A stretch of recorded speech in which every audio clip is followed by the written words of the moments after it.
pretty burnt out, I have to say. Coming up to the end of last year, I kind of spent last year doing.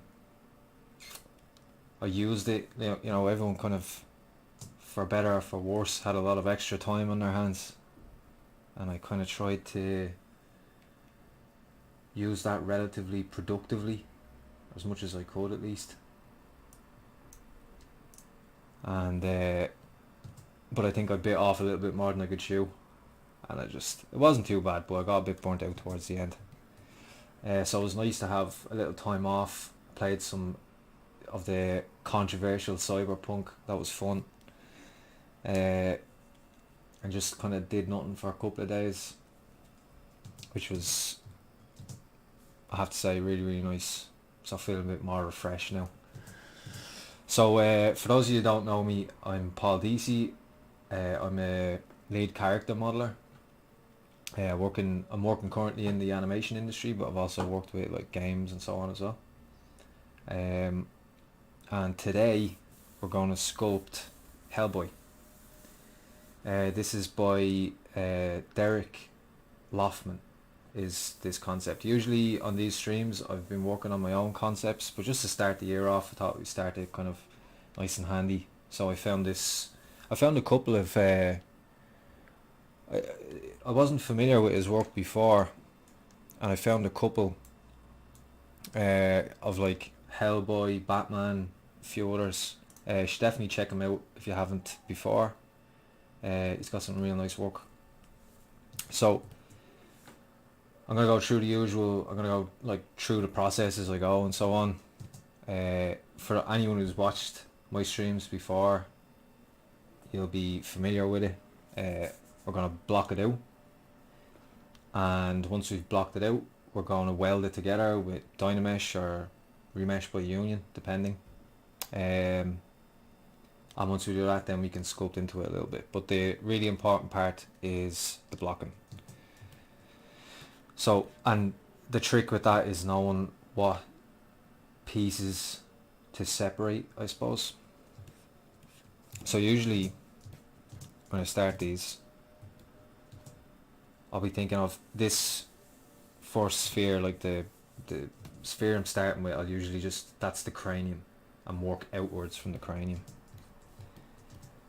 So, and the most important part straight away is just to get all the elements in place. And once they're all in there, I know anyone watching this stream is like, we get it, Paul, because I've said this so many times before, but I just can't stress it enough. It's very, very important, because you can spend a lot of time essentially, especially if you're sculpting too early, if you're getting into detail or acting too early. I mean, that goes without saying, but if you don't have all the pieces in and you're fiddling with one particular part, as soon as you get like the nose in, the ears in, that kind of thing, you'll realise that other part doesn't work anymore. That initial part that you spent ages tweaking to death doesn't work, because every shape is relative to the shape next to it. So they're all relative to everything around them, basically. So it'd be nice to actually, because obviously I've started work again, but I've only done a minimal bit of sculpting. I'm working on another personal piece as well, so I did a bit there. But I'm always kind of weary after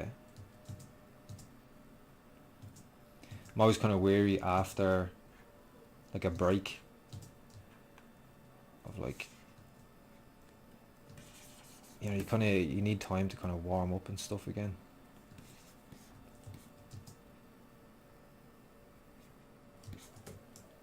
So we got the cranium, we got the jaw. Again, they're not exactly the right shape or anything, but that's okay, because we just need to get in the pieces first, because there's no point in working into them.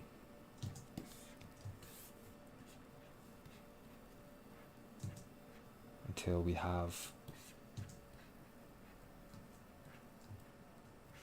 at least the majority in there.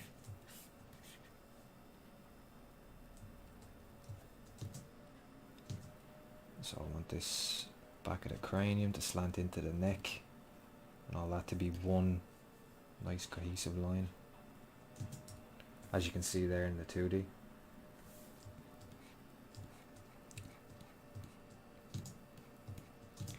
Chris Freeze, how's it going, buddy?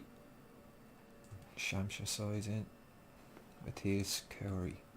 Paul, can you explain how you translate the 2D shape into 3D? There's no one sentence that I can say there necessarily. I mean, something that I was actually only talking about earlier today, and I always say as well, is it's really how you translate 2D into 3D is all about developing your eye. That's the biggest part of it. Like I can say to you, you know, pay attention to like this line out in the back and how you want to capture that and so on. But really developing your eye, and what I mean by that is practicing and productive practice. So the most productive practice I think for developing your eye is doing something like life drawing classes, which I know is difficult to do at the moment. But even, you know, if you can't do that, you know, you find there's sources online and they'll pull up like a life model, an image of a life model, and you just you have like whatever software you use to draw in, be it Photoshop or whatever, and just draw and do sketches and try to really don't. The big trick is not doing what you think is there and actually drawing what's really there and trying to understand it as you do that is the key to good life drawing. Is to really pay attention to the model and not draw what you think is there. So like in life drawing, for example, we used to do blind drawing, which anyone who's done life drawing I'm sure is familiar with. And basically you'd have to stand essentially in front of your canvas. Your canvas is here and your arm is behind you, and you have to draw where you can't see what you're drawing, and it's a mess, but you can make out like where you were doing the leg or whatever. And the idea is just to break that habit that you have as from a child, which is you think of a face, you're supposed to be drawing the face in front of you, but instead you think of a face and you stop looking at the model for large periods of time and you just draw what you think a face should be, which is usually like an iconic version of a face rather than. So one, you're going to end up, even if you're really good at like a really good draftsman, you're still going to draw or sculpt a generic face.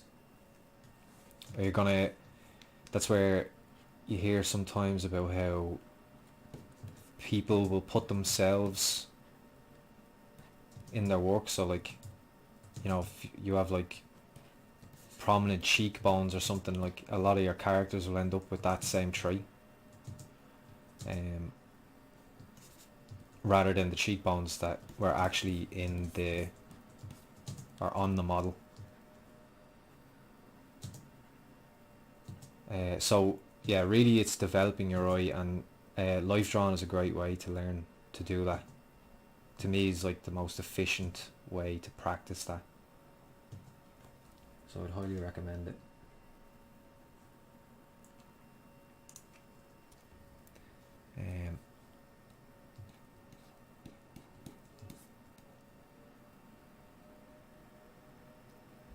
Alex Gachanja.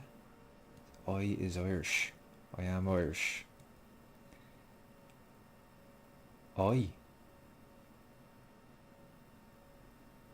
Did I say I? I don't even remember saying I if I said I.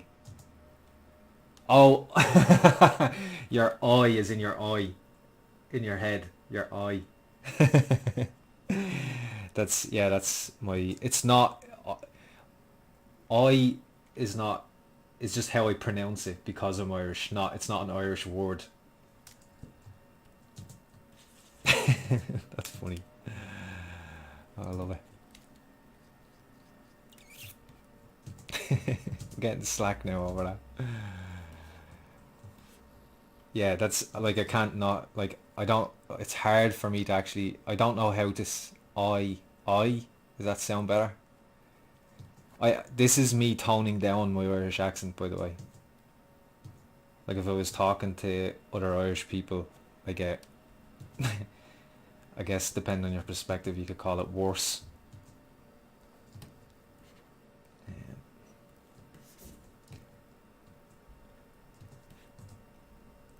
so yeah, and just vaguely getting the right shape in.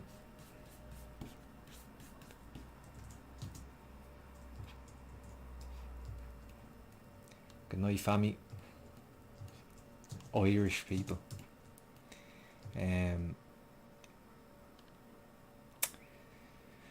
Jupiter Webster is saying I wanted to take a break from sculpting for 2 days and it's been a month since I sculpted. I don't know why, but I can't get back. Yeah, that's happened. I think that happens to everyone from time to time. Don't. One thing I'd say is don't beat yourself up too bad. Like the fact that you feel a bit guilty is kind of. It might be a controversial kind of thing to say because it sounds like I'm saying like stress is good, but like a certain amount of pressure on yourself, I think, is a good thing, because it means that you care and you are, there's at least that want to get back to it, and you're not just okay with being with procrastinating or whatever. The way I'd get back into it usually, and like I said, it's happened to me, it happens to everyone, I think, even the best. Everyone gets, like I was saying a minute ago about being burnt out, like it's very easy to get burnt out, you just need a break. And yeah, when you break that routine, it can be hard to get back into it. So what I would usually do there, and I'm literally doing it as we speak, is take something that is, don't try jump into something super challenging. Just to get back in, just stick to your comfort zone, do something simple. um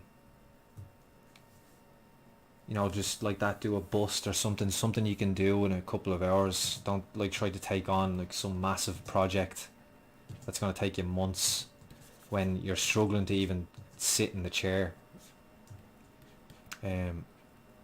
Do something really bite size that you feel you can manage.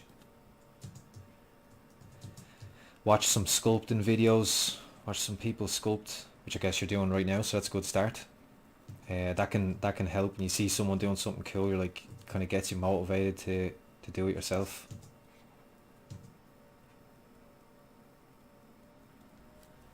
That really applies to anything, I think. Oh, Phil, can I hear myself? Let me get this out of the way. So make sure I can't.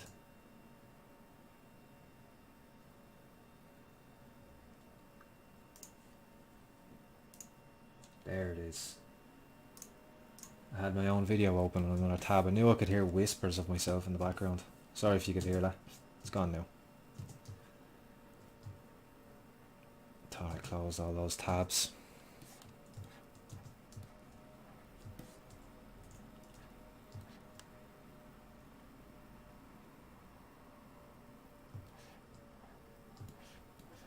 Ghosts, exactly.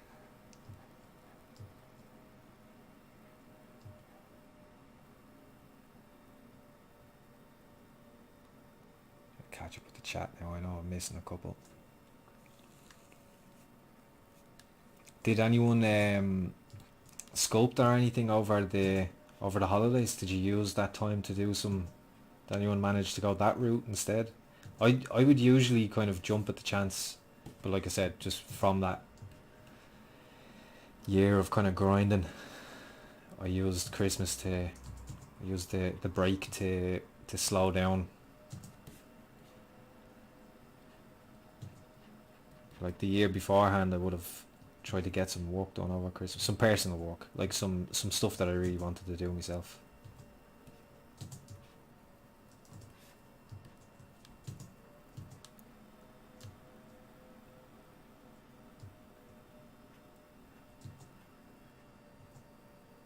Am I that Irish footballer? Definitely not. I think it's, I'm not, I wouldn't, I don't even, I used to play football all the time. It's like you can't not play football as a kid in Ireland. It's unavoidable. But I am definitely not a footballer.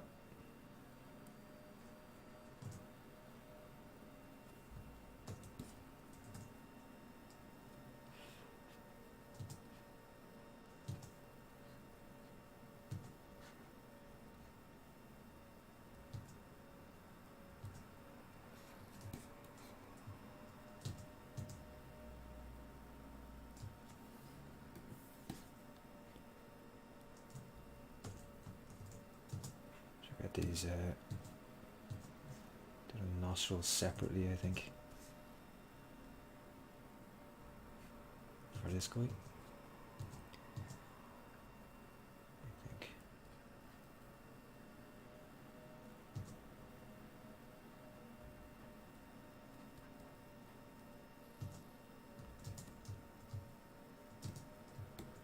Leave that there for a second. That needs to, the face needs to come forward in the middle. It's a little bit too flat because the nostrils need to go back a little bit. But the face is in the way. That's why I need to pull the front of the face forward a little bit. But let's just get some more pieces in there before we start worrying about that. I think I'm gonna do you can see there, I always just use spheres. Doesn't really matter. I'll just pull it. It's the way I kind of treat it in a from a traditional perspective of like just throwing in a lump of clay. That's what blocking is for me, is like just the same as you would when you're doing traditional, is just getting some clay in there.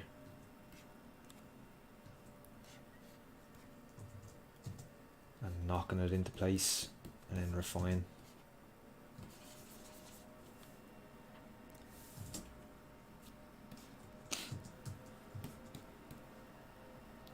So this needs to come up high, I think.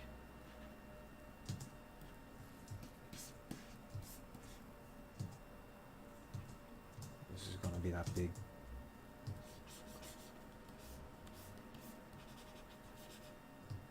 Bony cheek.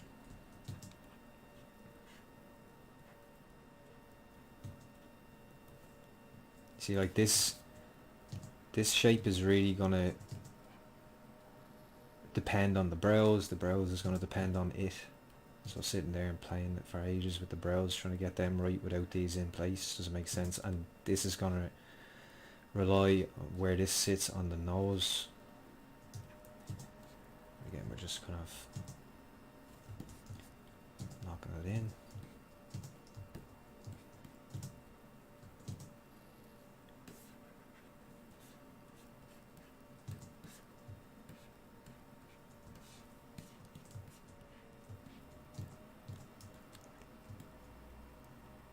Ah, Yulia's in. Hey, Yulia. Thanks, the turkey sculpt. Yeah, loved how the render with the turkey sculpts came out. Thanks a lot. Yeah, that was kind of fun. The sculpts themselves are pretty simple and straightforward, so I thought I may as well have some fun with the actual rendering. Try and tell a little story, maybe.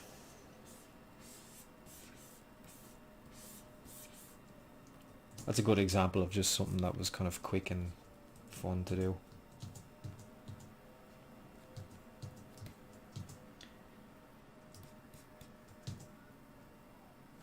So what I'm going to do here is I'm going to break this shape into two with the slice curve. out, maybe about there. That's going to do that.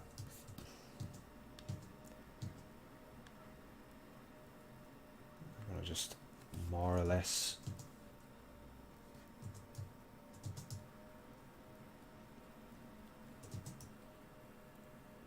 put that where the mouth will be. Thinking of this as like the upper lip and lower lip.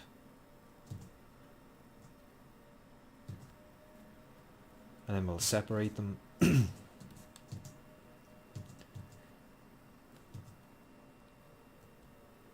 obviously that's going to separate the back and stuff, but later we'll keep them close as two separate pieces, and later when we dynamesh or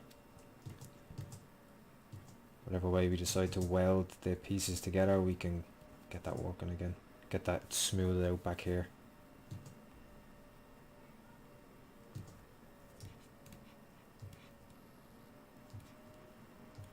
Because you really have to push this chin out really far. So like the mouth corner is going to be like around here. Pull this forward. So the jawline ends about there. That'll do for now. Let's get some actually. Get some eyes in. So you can kind of see what I'm doing. Getting the eyes in is really important. Getting the depth right with the eyes. I mean, I think I got used to it more and more over time, but something when I was starting out for sure, and again actually, I'm pretty sure this was, not pretty sure, I am sure that this was advice from my life drawing teacher when I was in college, that just, you know, one of those things that someone says to you, you just never leaves you, which was, in this case, in relation to the eyes, was always set them back a little bit more than you think they should, because you're usually being safe and you're setting them too far forward. They're usually further back than you think, and in general actually, that's something you should think about when you're sculpting from some 2D, is always go too far. Like if it's like the cheek pointing out here, always go too far and then bring it back in slowly until it feels right, and even then leave it a little bit too far, because if you do it in such a way that you're being safe and you put it just where you think it is straight away, generally speaking, you'll often kind of miss the mark. So I'm actually gonna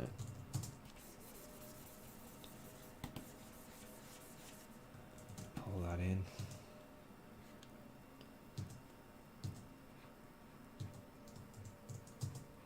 Some subdivision, so I'm just subdividing it just so I can move it exactly how I want. And I'll Z-remesh it again. And that way the topology is running along the shapes that I'm making rather than against it, which is going to help me, you know, if I want to make a crease down there or anything like that. Which is super important.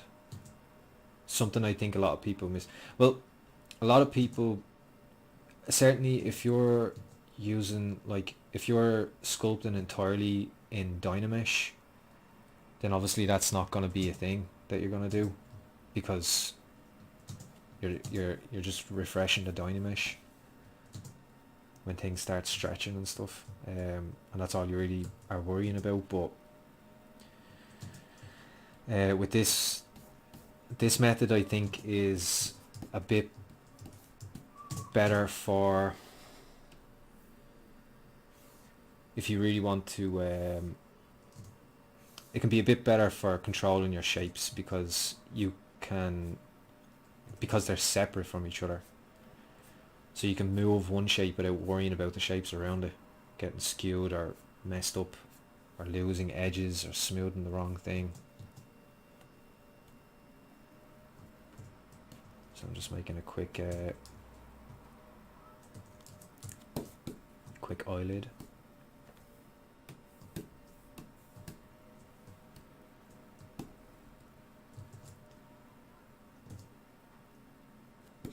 Huh.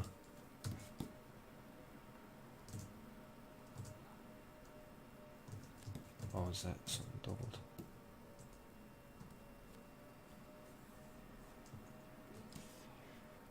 That's fine. Just flip that. Drag out inflate.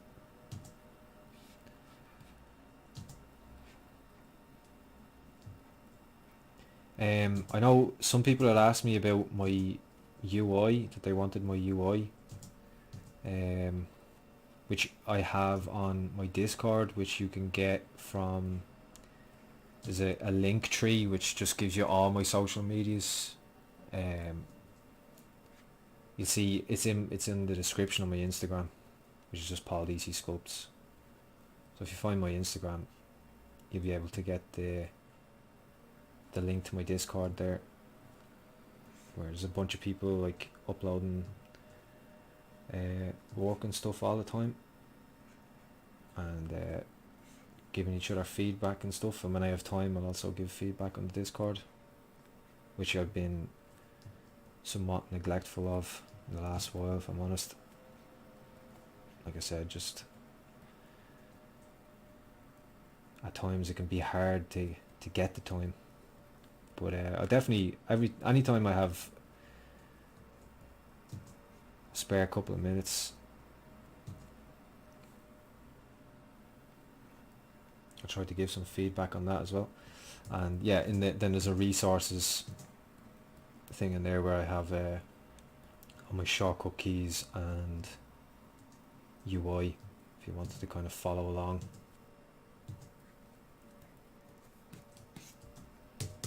You can do that. Just gonna be lazy here. You can see the fact that this is like super low poly. It means I can push things around, and when I hit smooth, I'm gonna get a line the way I intended it, like a nice clean line, rather than using something that's dense and trying to manually like move loads of little polys to get a nice clean line. That's a really important thing for me.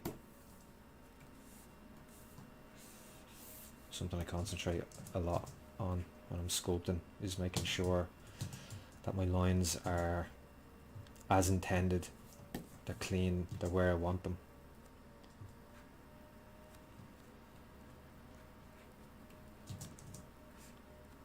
Sometimes to a fault, because sometimes I could probably, and while we're on the subject, that can be good, you know, no matter how good you do get, or how far you do come, how much you do develop, always be thinking of like, where could I improve?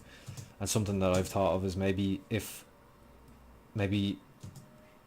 trying, like intentionally always thinking about being so clean could hinder me in a way from being like loose, because there's benefits to keeping things loose too.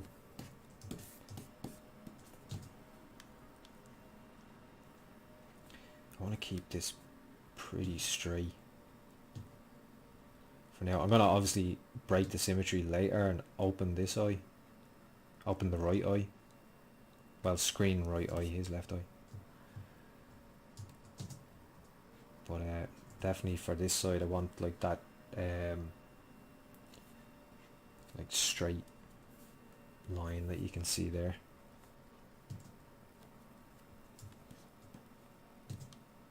Sorry, I'll read now. I'll come back to it. It can be difficult because I don't want to spend the whole time in chat and get no work done, because then you just don't get to see anything. Can you post the Discord link in the chat? I'll try find the. Okay, hold on. tree.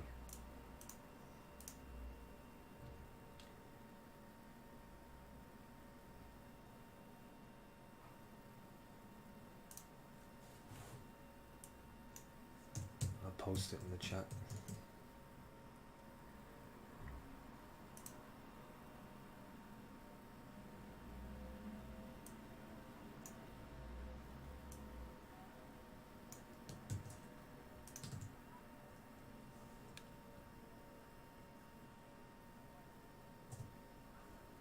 There you go. I posted the link tree in the chat there, so there's a link to an invite to the Discord in there as well. No worries.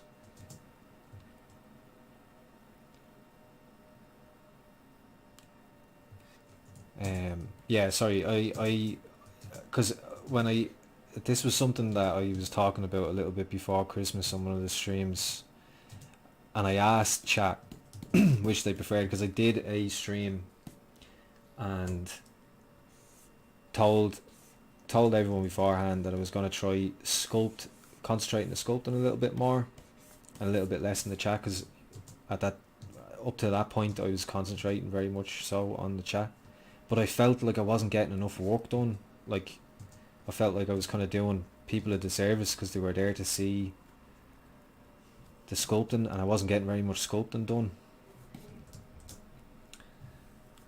And people seem to prefer when I concentrated more on the sculpt.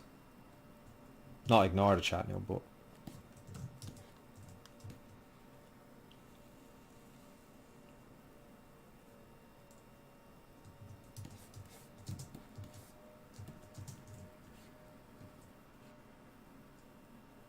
let's see here.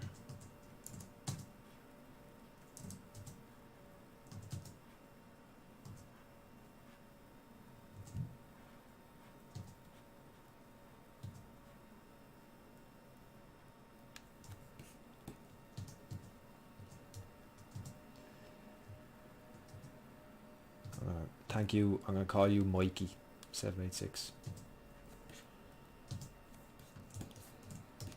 Cheers.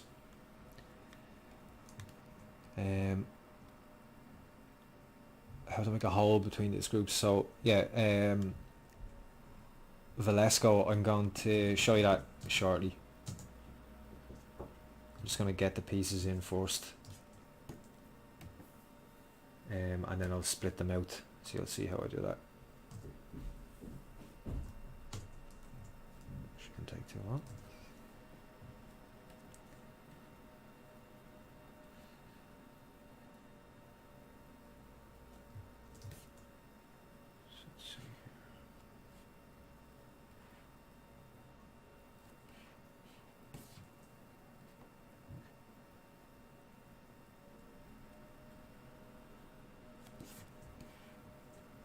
So here's an interesting thing. So like in the design here, this is like something that you would do if you're like working in a studio, if this character is to be animated. Like, you see the position of the horns there. They're quite close to the eyes, which will be problematic for animation if the character's brows need to like lift or well, not drop, but certainly lift. And this position is actually down. So the neutral position, the horns would be already getting in the way, because you've got like the muscles of the brow above that as well, that they need to shift up too, and the horns are in the way of that. And then if he needs to do like a surprised face or whatever, or like even like an angry face where he's or screaming, whatever the animator needs to do, they're not going to be able to lift the brows up because the horns will be in the way. So you'd probably have to like put the horns like up here at least. So we won't go that far, but we're gonna have to figure out how that's gonna work with those with the brow muscle.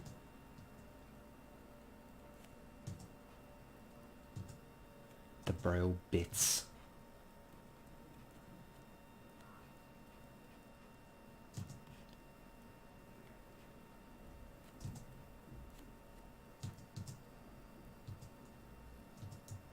is where I have great respect for people who do like really complicated like creature design and stuff, because you often have to have a really strong knowledge of anatomy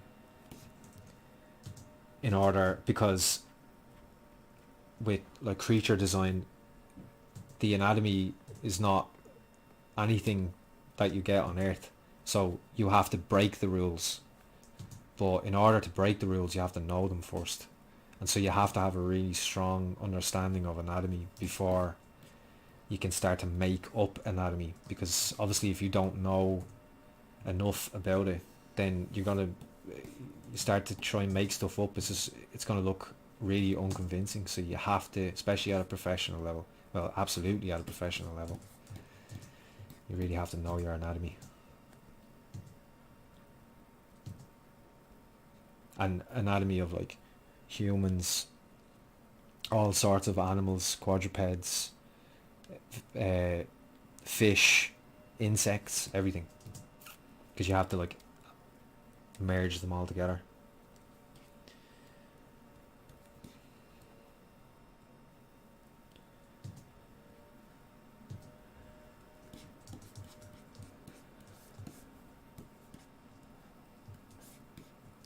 Let's just yeah, okay, let's use T-pose mesh and just pull. So what I want to do is I want to keep the eyes as spheres, but I just want to pull this forward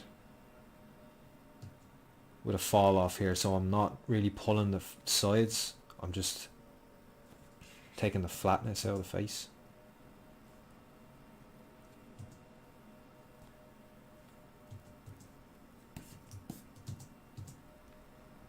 And I can move the eyes later. And most definitely bring all this in.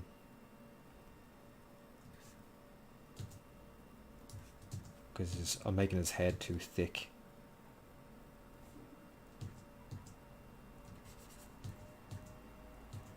That's what T-pose mesh, that's super handy. That's up in Z plugin. Under transpose master, you got T-pose mesh and T-pose to subtool. So I'm after hitting T-pose mesh, I have these put into my UI here because I use it all the time, because it's like a very useful tool.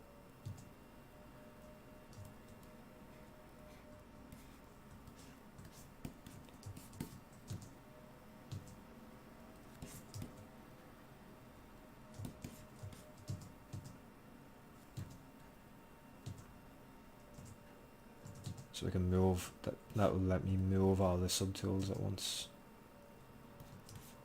And then when I hit T-pose back to subtool, it will separate back into all the subtools and it will move them all into the place that I shifted them under T-pose.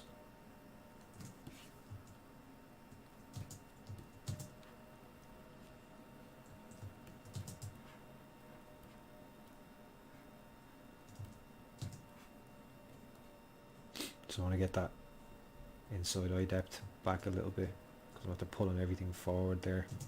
The eye socket, you don't want the inner corner of the eye to be like way further forward than the outer corner of the eye, like, because then it starts to shift the eyes that they're angled outwards,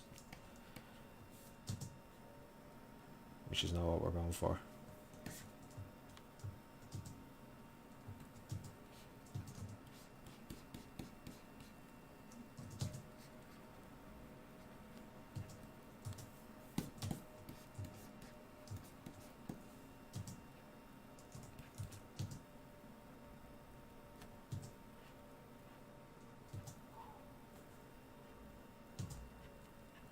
You can see now I have to shift the brow a little bit, and now that in relation to the nose.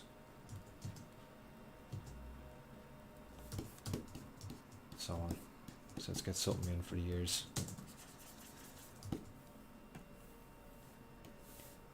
It's good. This is something that I did for a while. Was like give myself an hour to sculpt something.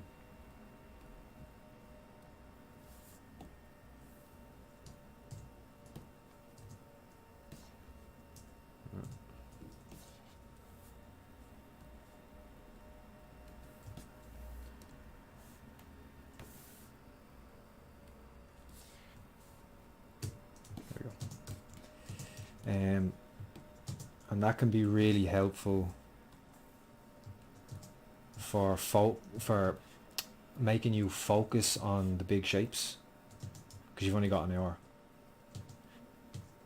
And so you don't want to have a head with a really nice nose but nothing else works, you know.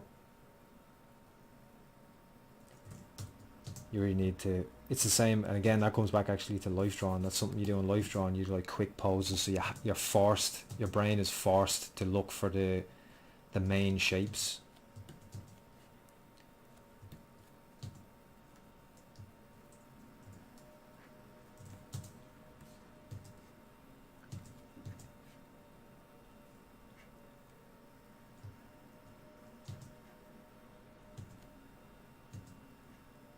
It's good practice, but like speed sculpting I think is,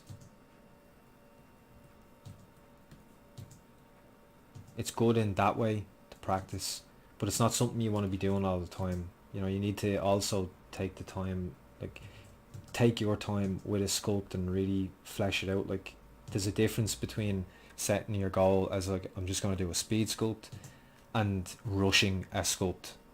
It's all in the intention. You don't want to be just rushing a sculpt out of, because you know, out of a kind of laziness or anything like that.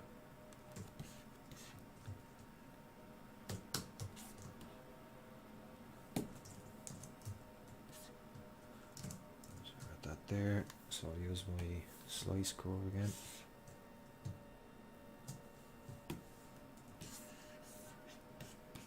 Get rid of that outside.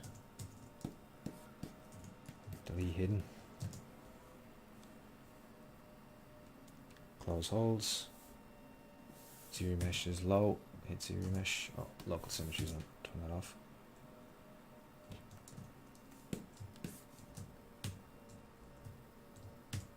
Just mirror and weld.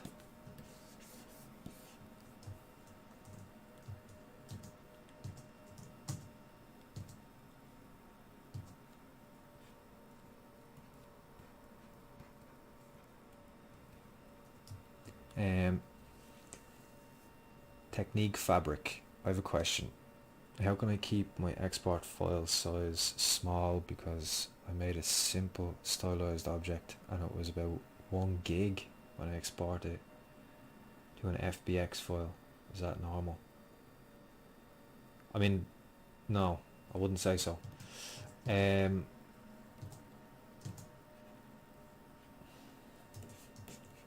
mean, okay, so you can decimate it, for example. I assume if it's 1 gig, it's not, obviously it's not retopologized, and you're saying like it's a small stylized piece. So if you have like Dynamesh and or you've subdivided it a load of times, you can go into, well, it's up here under Z plugin. You can go to decimate, and when you decimate something, it'll lower the count. You pre-process it, it'll like cache the shape, so it'll remember the shape, and then you go down to decimate current, and you can set the level of decimation. You can set like the poly count, and it will aim for that poly count, and that will lower it down. Now you can't go too low, because you'll end up with tessellation. You end up like it loses the detail, so you got to kind of play with it. But once you process it, you can just change it, and if it's not work, you hit decimate, which is quick. The processing takes a while, but the decimate itself doesn't. It's pretty quick. And you can change the poly count, hit decimate. If it's not working, you can go up or down, hit decimate again. You don't have to keep pre-processing or anything. So that's one way you could lower the file size for sure, by lowering the poly count.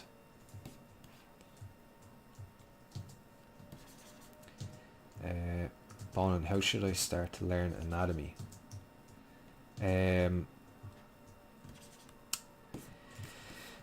There's a lot of ways. Between YouTube is a good way to start. In terms of someone who's just sitting on their own, trying to learn on them by themselves, that's a good way to do it. Just go onto YouTube.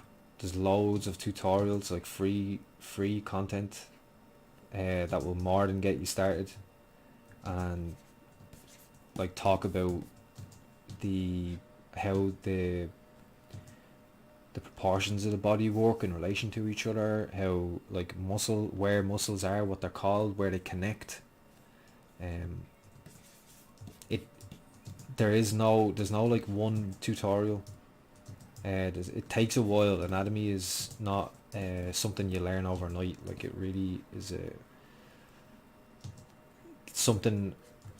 Even people who are like really strong with their anatomy, you'll often hear them say like they could still learn more. It's not something you could just, that's it, now you're good at anatomy, you watched a couple of tutorials. Like, it's something you'll always be improving on, and because there's so much to it. It's not just like where the bones, how long the bones are, how long they, like where proportions make sense and where you've just broken them by making it too short or too long.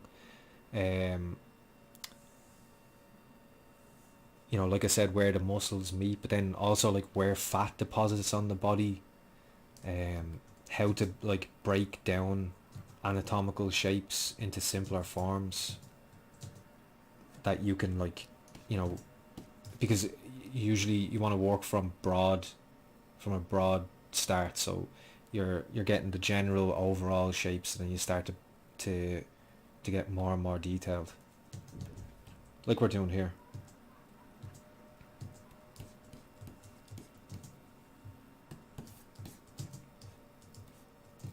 Proco has an amazing anatomy course. There you go. Yeah, Proco's really good.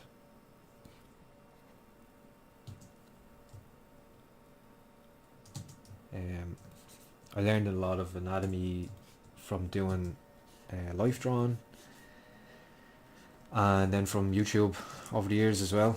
I never did like an online anatomy course, but I was doing life drawing for like 3 years, which gave me a pretty solid foundation to build on then.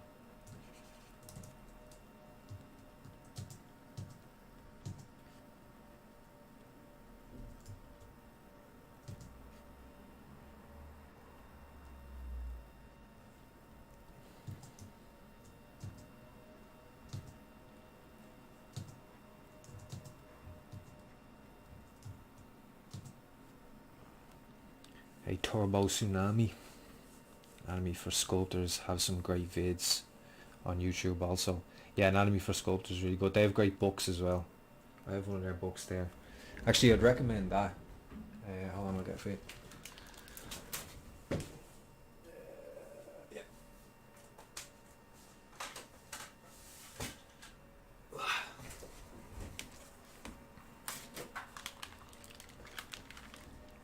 So, this is a really good book.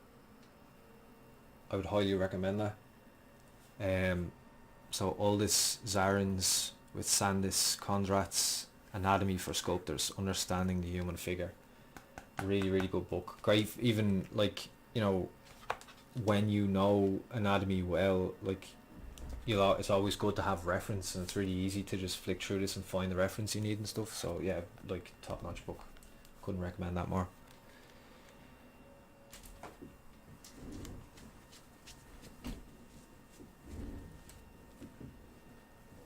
Yeah, Anatomy for Sculptors are, I think, at least one of the best sets of books.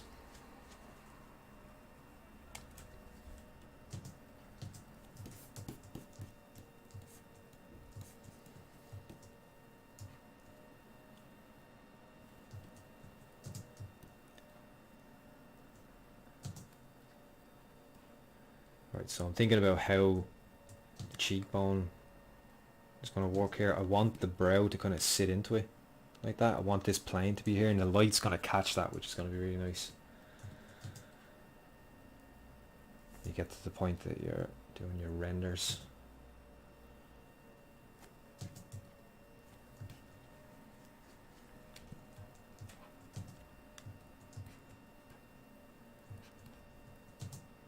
So I also need to think about how this cheek is down. Like, these cheeks don't match, which is often the case with 2D.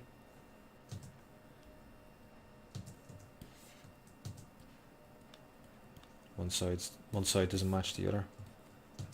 That's like kind of part of your job then as a sculptor, to sometimes redesign and figure that out.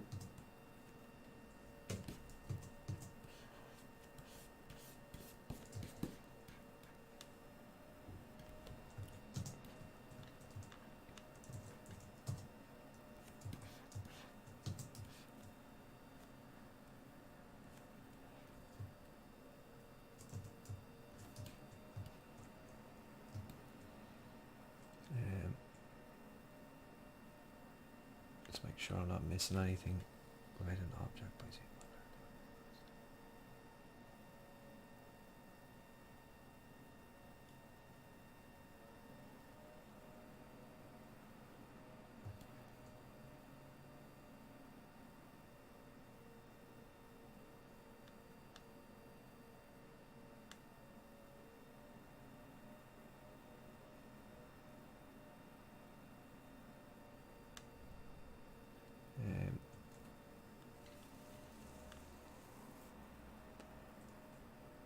Turbo Tsunami, I'm part of Shane's character workshop. Saw the interview you did with him. Good stuff. Thanks very much.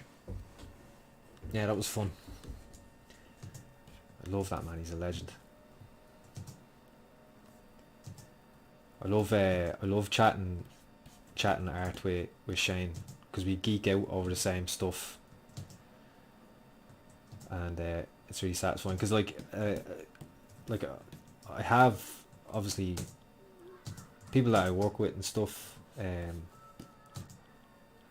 are character modelers, but I don't know, I think when you're working with people, sometimes it can be kind of like outside of work. It's like you're not supposed to talk about anything to do with work, so we don't end up getting to talk much about just like geek out over like whatever it might be, anatomy or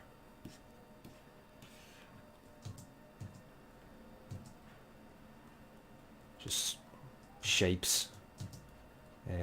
So it was really cool to do that with Shane and get to sit and geek out over that stuff.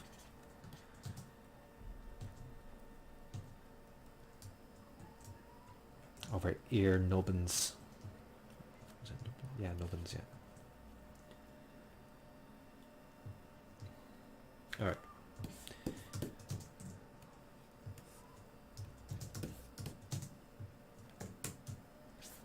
Do we have the loops? Yes, we do.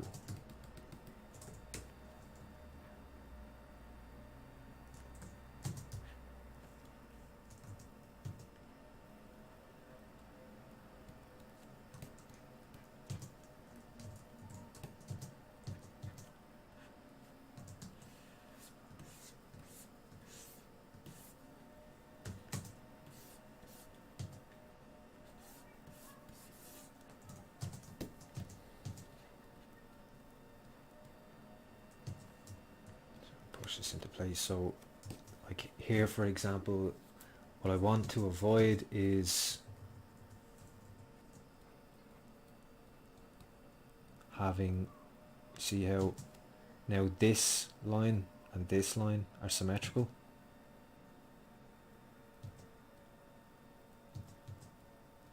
I want to make sure there's a bit of a taper as it goes down.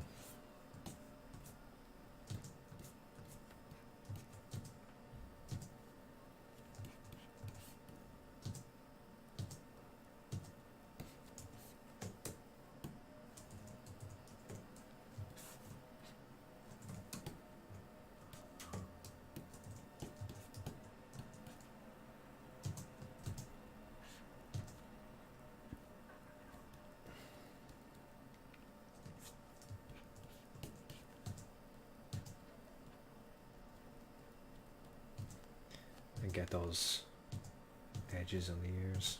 That should really be like here, I think.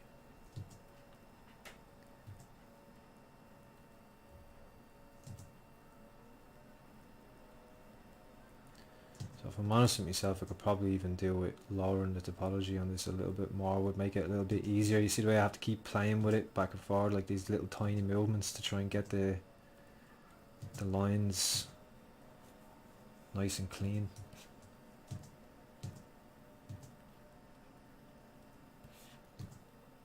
If that was lower topology, then I wouldn't have to do that.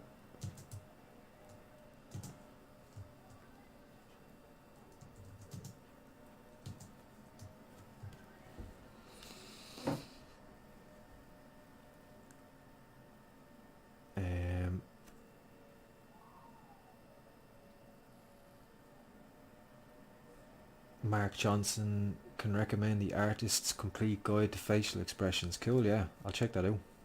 Gary Fagan. Yeah, nice, I'll check that out. I haven't seen that one. Thanks, Mark. Put that in there. Please let me know how to copy and paste in ZBrush. So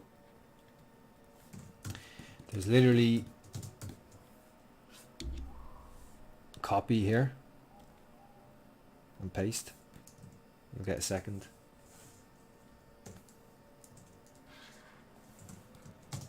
And that is more used for if you want to copy from one tool.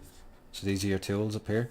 If you want to copy from one tool and then go into another and paste that tool.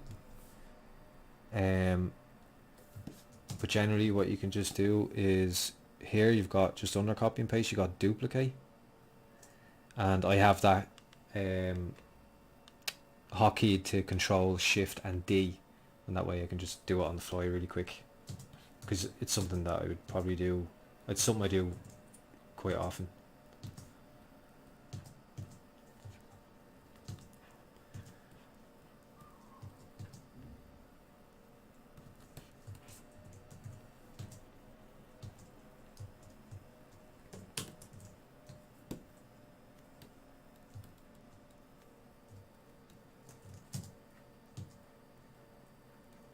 Time is it?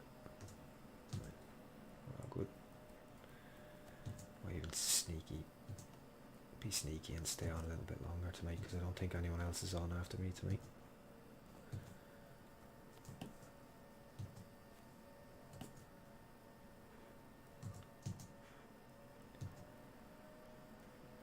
Let's see though. See how we go.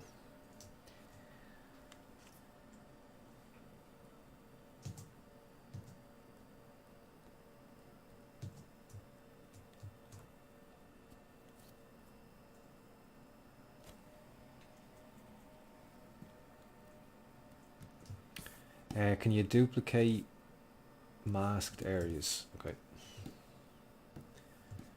Let's see. Let's turn that off.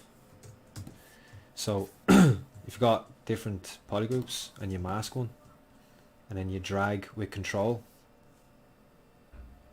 You've essentially duplicated just that without duplicating the whole tool and then deleting what you don't want. And then you can, in here you've got, how I do it is, in here you've got split masked or unmasked. You can see there split masked I have as, I hotkey to control shift S. So once I do that, I can just control shift S and now this is its own tool. So show you again, control click, control drag, shift S. And now I've got a new tool, a new subtool.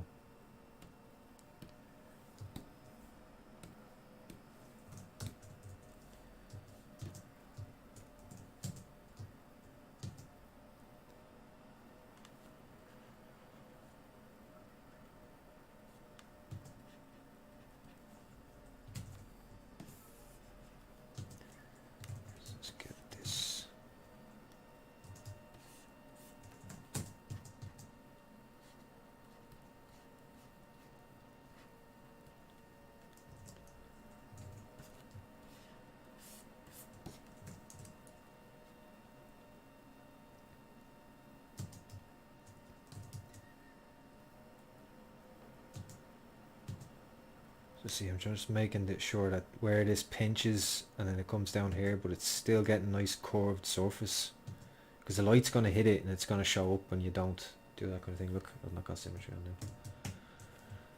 So I have mirror as Control Shift S, and then mirror and weld as, sorry, I have mirror as Control Shift X, and then mirror and weld as Control Shift Alt and A. So I just hit Control Shift X and then drop my thumb on Alt and hit A with my middle finger, and I can just swap it around and mirror it really quickly. So that's what I use. Like, that's, I think shortcut keys are great, because otherwise I'd have had to hit a bunch of buttons there in different menus in here and scroll up and down, where in that I may as well only hit one button, because it's nice and quick.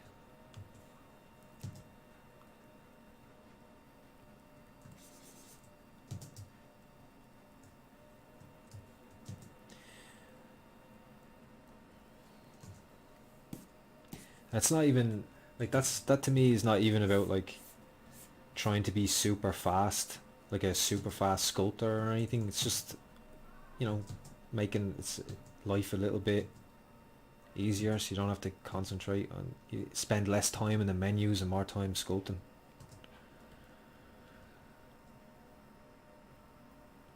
Not much more to it than that, but it does also make you quicker, because those little things that give you less clicks a day. Just using the H polish, because I want that edge there. I'm gonna let that curve off into the thing, I think.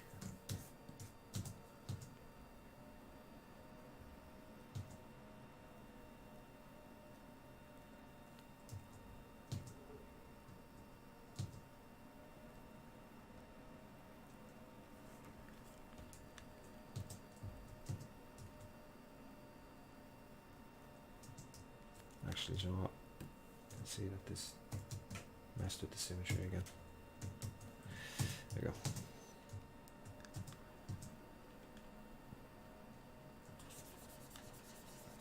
Need to smooth this back.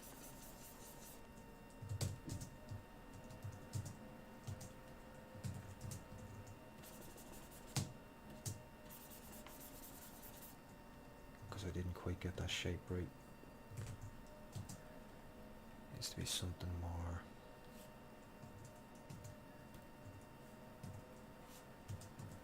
Let's do it.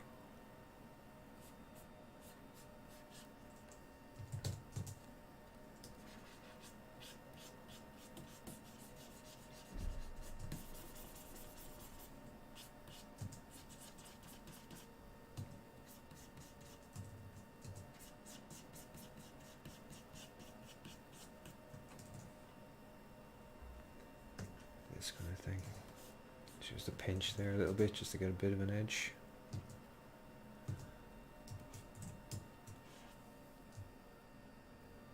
Yeah, exactly. You're in the zone and you have to keep going to menus. That's exactly it.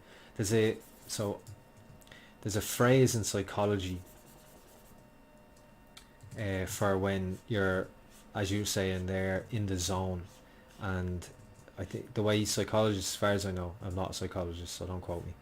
As far as I know, it's called a state of flow. You're in a state of flow, and that's where you want to be. That's why, like, for me, what's really helpful about being in to get into a state of flow, which is like something that I'm trying to do every time I sit down and sculpt. Like, I want to get into that state of flow, and you can kind of feel it.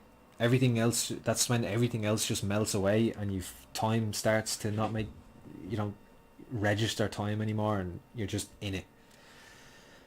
And that's generally when you're going to do your best work. And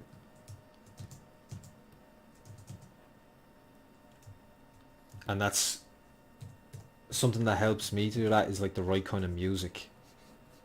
Something with a bit of a rhythm to it that just makes me kind of, the rhythm almost starts to I know it sounds pretentious probably, I guess, but like it just gets into you a little bit as you're sculpting, or at least for me.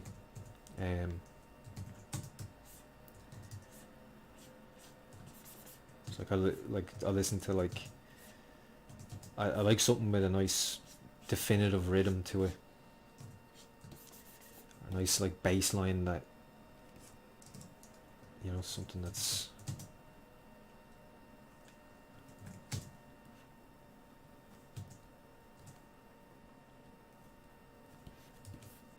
see, I'm getting caught up in the nose.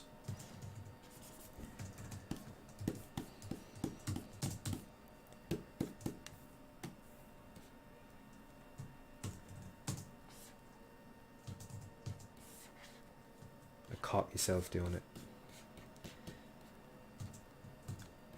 That's where, like, that's part of the reason why, although it is important to, you know, watch tutorials, watch other artists, like watch, you know, the likes of these ZBrush live streams, it's really helpful, and it's great to see how other artists work and be inspired by them and learn from things that they do.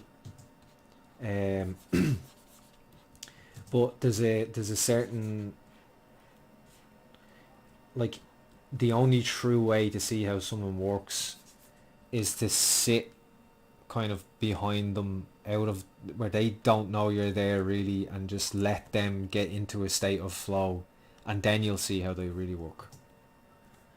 Because when you're trying to explain things to people and stuff, it's very difficult to get into that kind of state of flow. You really need to be just zoned out from everything before that really happens. And you know, you become a lot faster and a lot more efficient, I guess. So okay, I'll show you. I actually made a balls of it.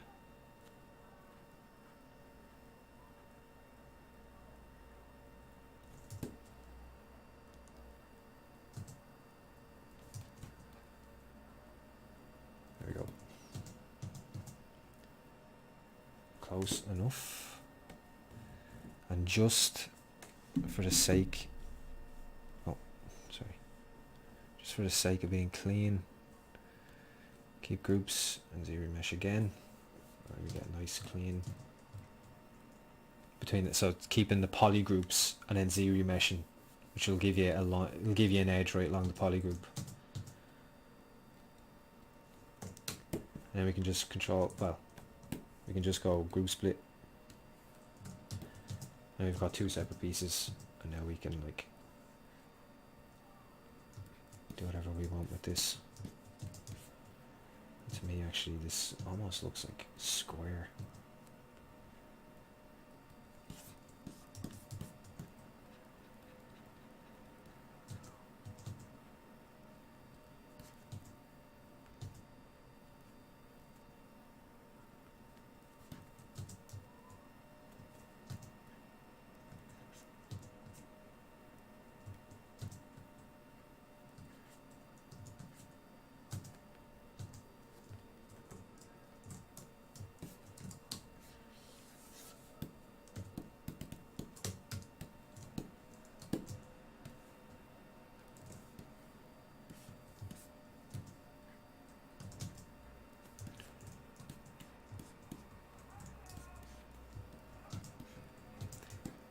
I feel like after I've done regular speed sculpts for a while as warm-ups, it's much easier to get into that place. Yep.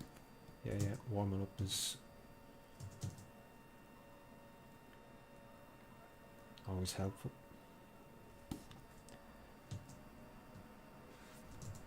So I'm just using smooth there to get that straighter.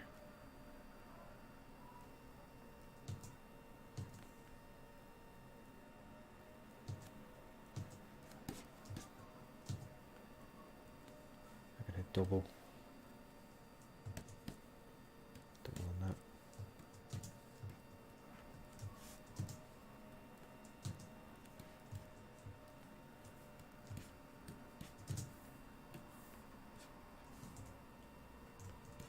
So you can see there, like, I'm just dragging out that primitive on the subtool itself, which automatically, once you drag out the primitive, it masks everything but the primitive. So as soon as I drag that primitive out, I just hit Control Shift S, which is the shortcut that I set for split masked under subtool. That's split masked. So it'll remove whatever's masked from that same subtool and separate the two. So that's how I'm like separating that stuff pretty quickly. Another thing I could actually do is just duplicate the chin and cut out those faces. Like just hide the other faces where that little kind of tash, or where that little, like, chin facial hair is sitting.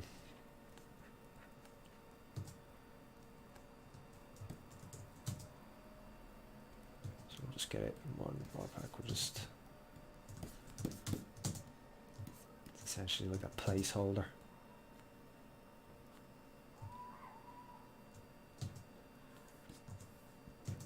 So where the two pieces here meet, obviously this needs to be smooth. We can have a line here, so but when we dynamesh everything together later, we can smooth that area and we'll be all good. What I don't actually want to do is have the mouth go all the way to the hair there.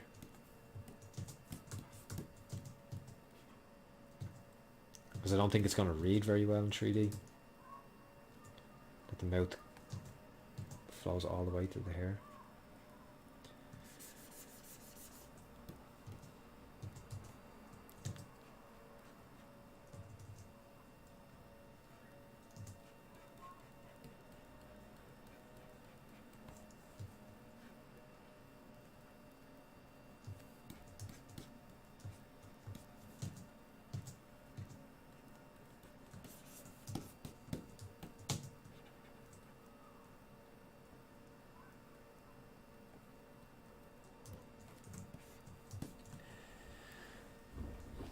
Dynamic thickness on the jaw. I could do that just for the sake of seeing it, but I don't really need to. Once I know where it is. Something I can do as well is I can just duplicate this here. Center that.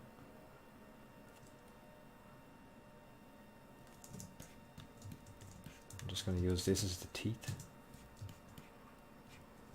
We can get rid of all of that, and probably at least that. Maybe a little bit more just to be safe. Go orthographic.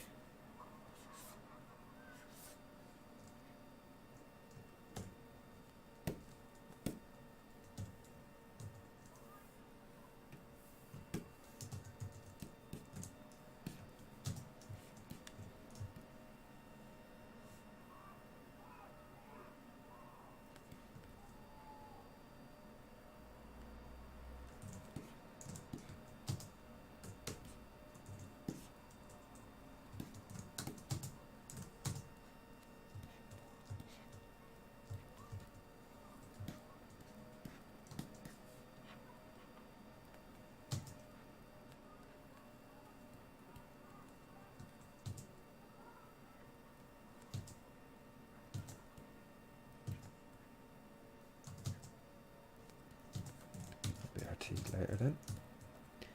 What's your PC specs? I've got a RTX 3080. I've got 120 gigs of RAM.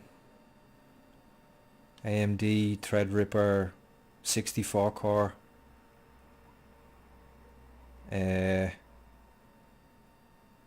Yeah. Yep.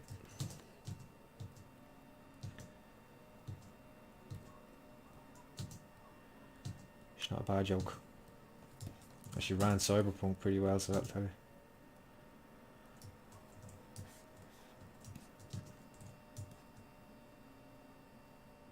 The child in the background. You're freaking me out. thought that child in the background came from my window. There's a child in the background? I didn't even hear it. 10 p.m. I was looking at my camera thinking, is there some child in a hood standing behind me?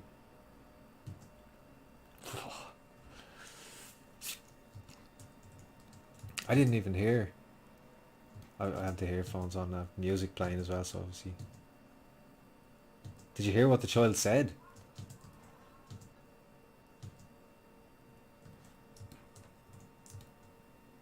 Oh, really? Huh.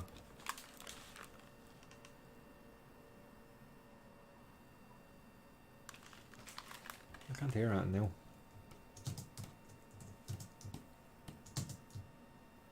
Oh, it could be like outside the window, maybe. Oh, can you hear the music? Because you should be able to hear the music. It usually doesn't. Oh yeah, you can't. I'm just listening to some like lo-fi, dark lo-fi, 10 hours, dark hip-hop lo-fi beats. This is from, I just typed in lo-fi into YouTube and clicked the first thing there. It's just kind of background music. I hear a leaf blower. That could be the fan off the computer, because it's a huge computer. And it's fairly beasty, so I can't really get the fans any lower, so it could be the fans off there. And yeah, I'm using a 22-inch Wacom Cintiq.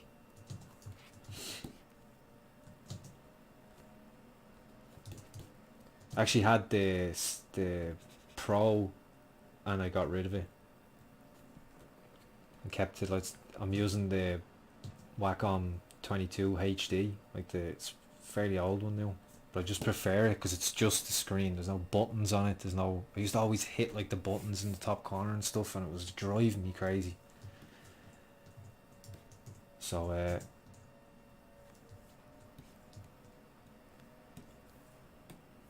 sold it. Let's show my tongue here. See, even now, like, I feel like I should be really further along. I would prefer to be further along in Sculpt at this stage. But I guess we'll put it down to a time off over Christmas. It'll be alright.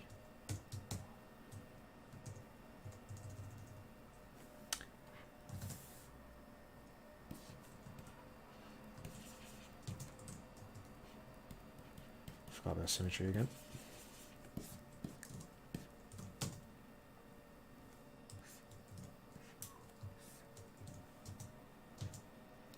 Music background noise is like someone's watching a horror movie. How my mic can pick up stuff better than I can hear.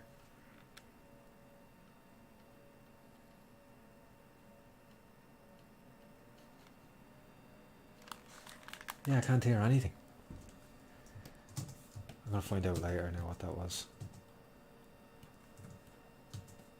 If I could hear it, because I can't really do anything about it because I have no idea where it's coming from. My mic can hear like better than I can. I mean, out loud that kind of sounds stupid now, but maybe I can. I don't like messing with this while I'm streaming because things can go wrong. Let me know if that's better or worse, because there's no way to know which way is up or down, so I'm just randomly spinning a knob.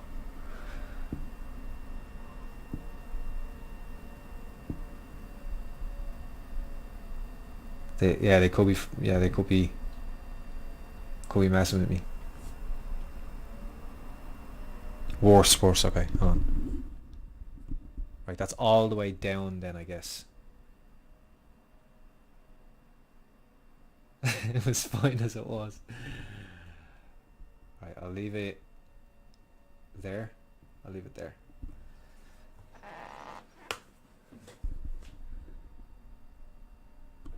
That should technically be better. Better before. I'll be here all night playing with the mic.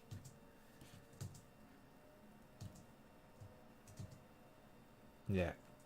I know the mic that I have, it's what's it called again? Yeti, the Yeti Blue.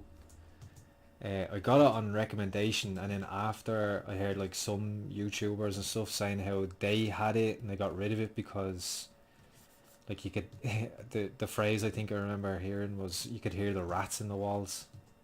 I was like, God damn it. I just bought it. So maybe at some stage soon I'll debate on getting a mic that's a bit more applicable.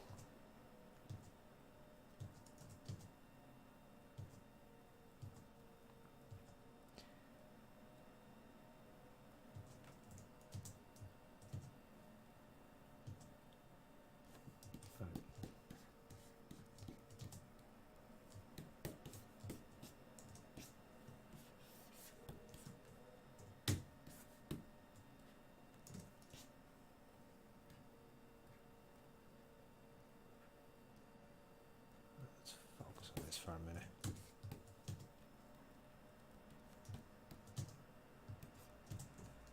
Because I don't want to end the stream and not have something at least half decent looking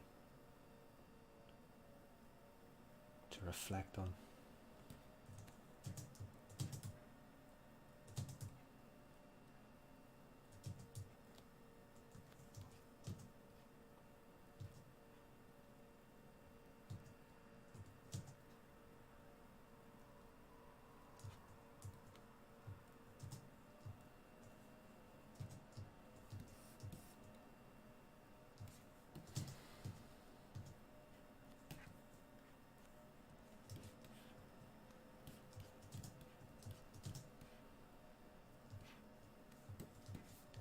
So now we can, using the the Z modeler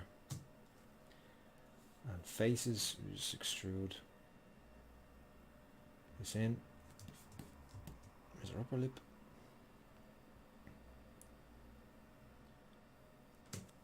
And lower lip. And even if we want to, we can also, now that that's got different polygroups, we can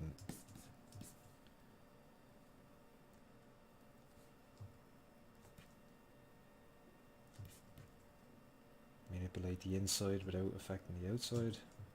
Make the lip thicker in the middle, as lips are. In the center here, and they are on the outside. Do the same thing here. A bit.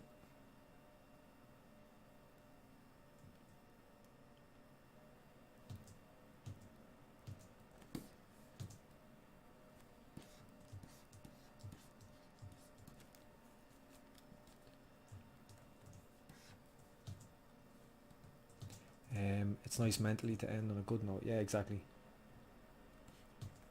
End on something that's pleasing. And yeah, exactly. So it makes it easier. It make you, next time, it kind of leaves you looking forward to continuing on it. That's why sometimes I'll stay working on something for ages, even though like I need to like get to bed for work in the morning or something like that. I'll end up staying up late trying to do something because there's something in it that's bothering me and I can't get it right. And if I leave it there, I won't want to come back to it because it's stressful then.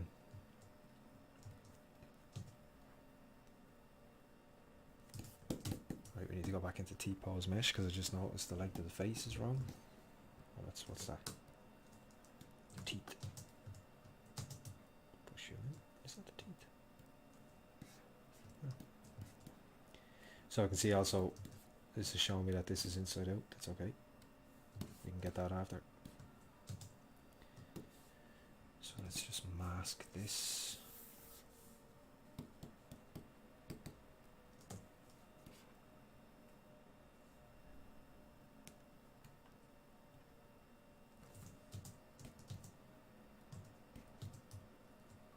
Now that like we've pretty much everything in there, so I can focus a little bit more on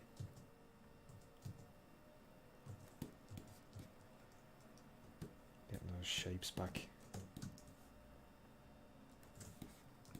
So that's something as well that you should be careful of. Like if you're at this stage and it's not working quite the way you want it yet, don't don't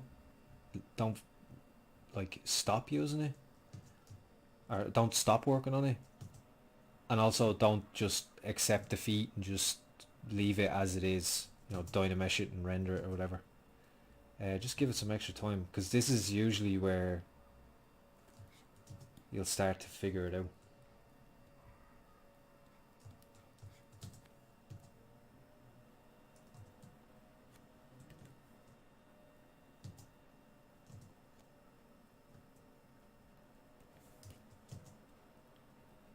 And that's kind of the point. It's okay for it to, it's not going to look perfect from the very moment you start until the moment you finish.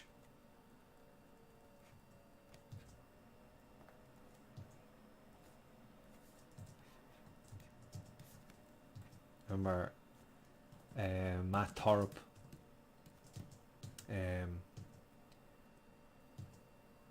another stylized sculptor. If you don't know, I'm sure most of you have heard of him. If you're into stylized sculpting, sculpted characters at all, you'll know Matt Thorup.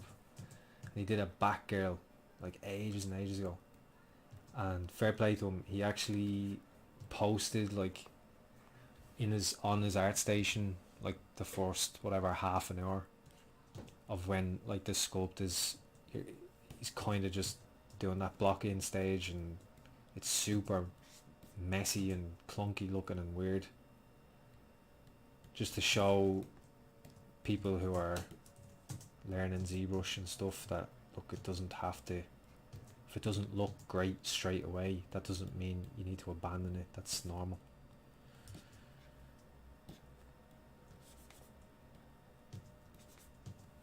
It's a problem I think a lot of artists will meet at some stage, whether they're sculptors or 2D or whatever. When I was younger, drawing all the time, and the amount of sketchbooks that I just abandoned because I felt like there wasn't enough good drawings in them, which really isn't the point of a sketchbook. It's nice to have a sketchbook full of good drawings, but it's not the point.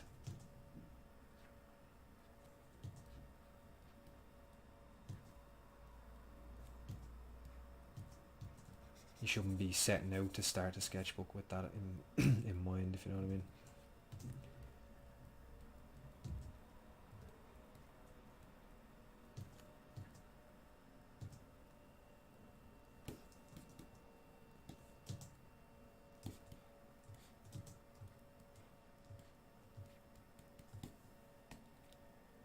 See the difference? It's not quite there yet, but that's way better now than what it was a minute ago, and it's just because I'm sitting in like this for ages, and that's what happens. So another thing we can do when we have it like this, you can see like this is like clean, easy to use topology. So again, I can just use my Z modeler. You got insert edge on there, or you can even go insert multi and interactive elevation, and then set this, so like up or down will increase the amount, and then left or right will change the elevation. So you can make a little lip, and then we can, oh, I just want to go back to single edge loop, add a loop in there, do the same thing here.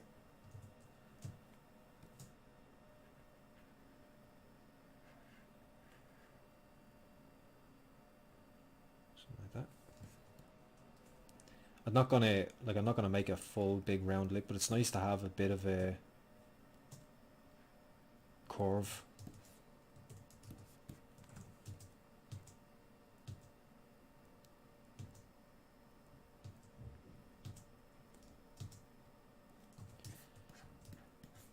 I feel like this almost needs to like come out like that, but like based on this,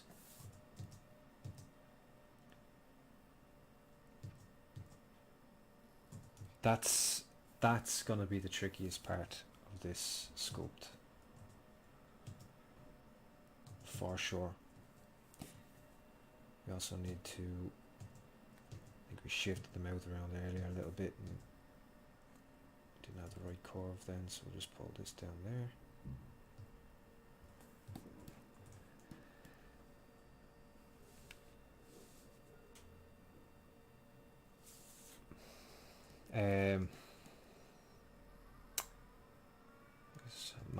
Matt Thorpe is, Redbeard is his handle, I guess you call it. Have you got dynamic subdiv on or actual subdivisions? On these, yeah, so far I've just got dynamic subdivision on. No need to subdivide yet.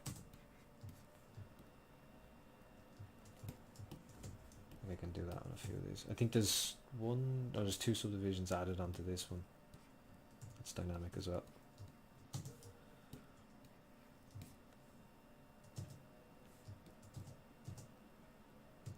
This almost goes in under that.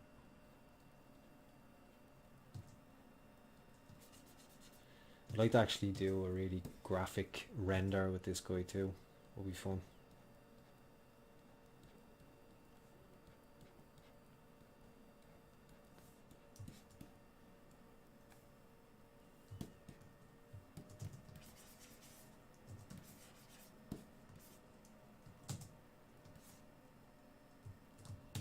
You can see I'm getting all wonky stuff there, so just hit ZBrush, which I have a shortcut key for as well.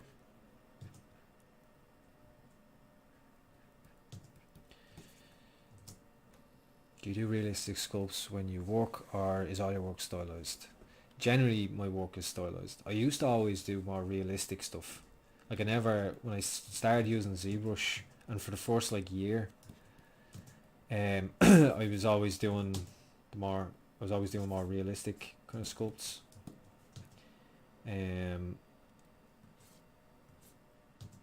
Yeah, and then I just kind of got, I don't know, for me,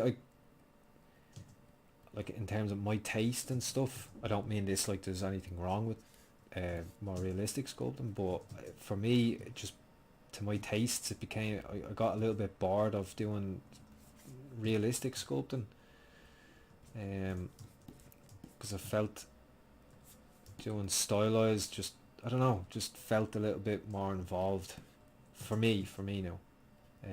Again, I don't mean that to sound like one's better or worse or whatever. That's not the case. Just stylized sculpting just fit me better in terms of what I wanted out of my artwork.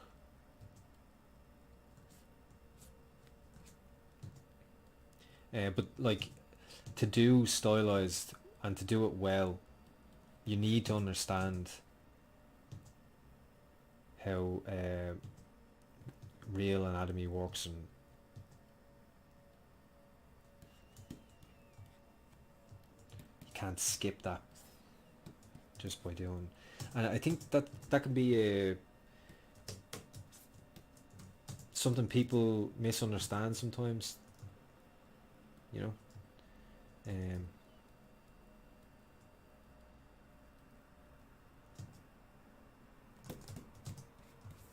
That just because you do stylized sculpting, or because you do stylized, that's all you can do. But I don't know many artists who only ever did one thing.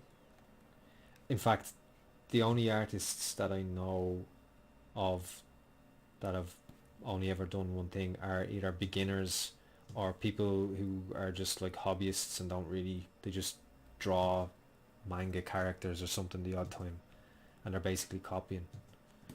I don't know any professional artists that have only ever done stylized or only ever done realistic, or like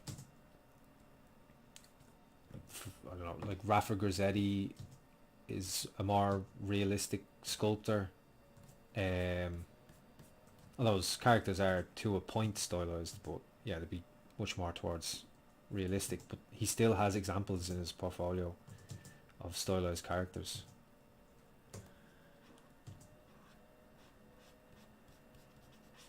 And I get at his, especially at his level, I'd imagine that that's just because he felt like doing it, not because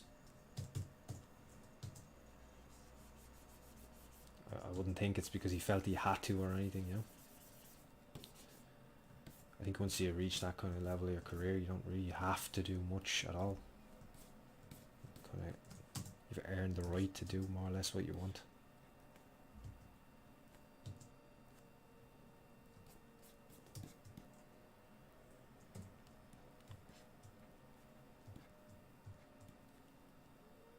Gus Suarez. Cool, yeah, I'll check him out. I haven't seen that person's work. Gabriel Suarez is one of my favourites.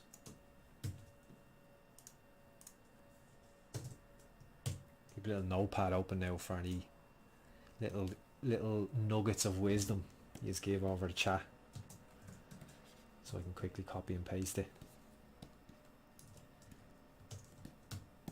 What time is it? Ah, yeah, we're grand. We're laughing, lads. We need to belt that in there. Get some inkling of a real ear in here. Yeah, even like my style, like I wouldn't say my style and my portfolio is it's consistent enough.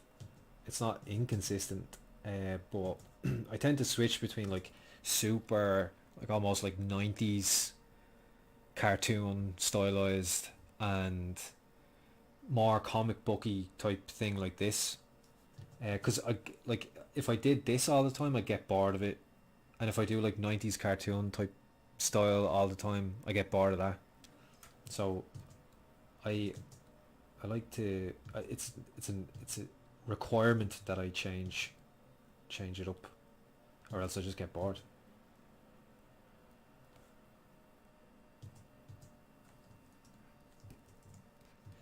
Would I ever get back into doing some realistic sculpting? Not completely switch, but maybe revisit a style. Yeah, like not to say just because my style has changed since, my kind of favorites in terms of artists that I love have changed somewhat, but like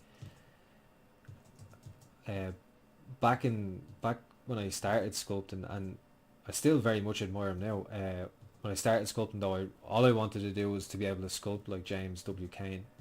I hope I'm not butchering his name now. But him to me was like that's the kind of artist that I want to be. Where looking at my portfolio now, you wouldn't ever think that. He still is one of my favourites. Just in terms of, even though obviously his kind of style is very different to mine, it's more his way of thinking that I still like am very much interested in. And but even so, like obviously regardless of even that, like his sculpts are absolutely incredible. The way he does, even he just freehand sculpts everything, and he very, I would say, even though he's digital, very classical, and like you can tell, like not just his anatomy, but even the way he does like drapery is super impressive. And even little things that are just really hard to do, you know, like sculpting like water and stuff, and he just he just has a fantastic eye, I guess. Just an incredibly talented sculptor. And I shouldn't say talented, actually. I don't like to say talented too much, although it's not that I don't believe in talent, but well, I consider talent almost like if you have a talent, you have like an innate, you're almost born with certain attributes that give you a little bit of a leg up in a specific field. But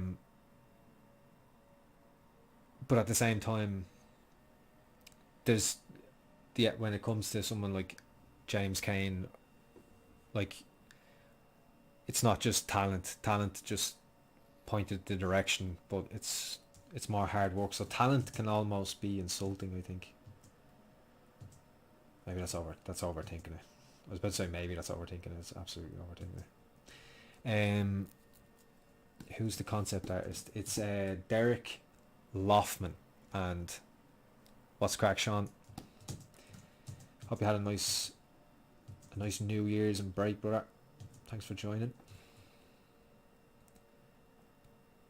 You must be on nearly every stream now.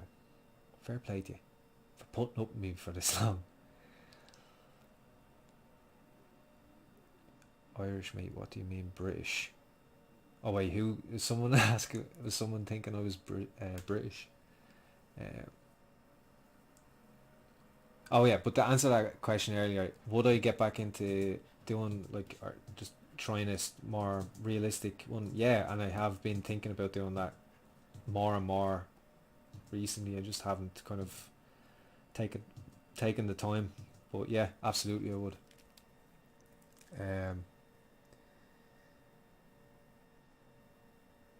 Pixar mic is cool, yeah. Realistic example. You think it's important to have a realistic example in your portfolio? Depends. Like if you want to do stylized sculpting and that's what you want to get hired for, I don't think it's important. It's good. It'll show, like it'll just show that you have good anatomy knowledge or whatever, or good knowledge of drapery, which then translates well into how then that's when you're doing stylized, that's what you're doing. You're translating reality into a stylized shape, into a particular kind of shape language for a show or TV or a game or whatever. So it's helpful. It's not, I wouldn't say it's necessary, or maybe not even important. I wouldn't say, important to me would mean you're much less likely to get hired if you don't have it, where I wouldn't say that's the case. But certainly helpful, for sure.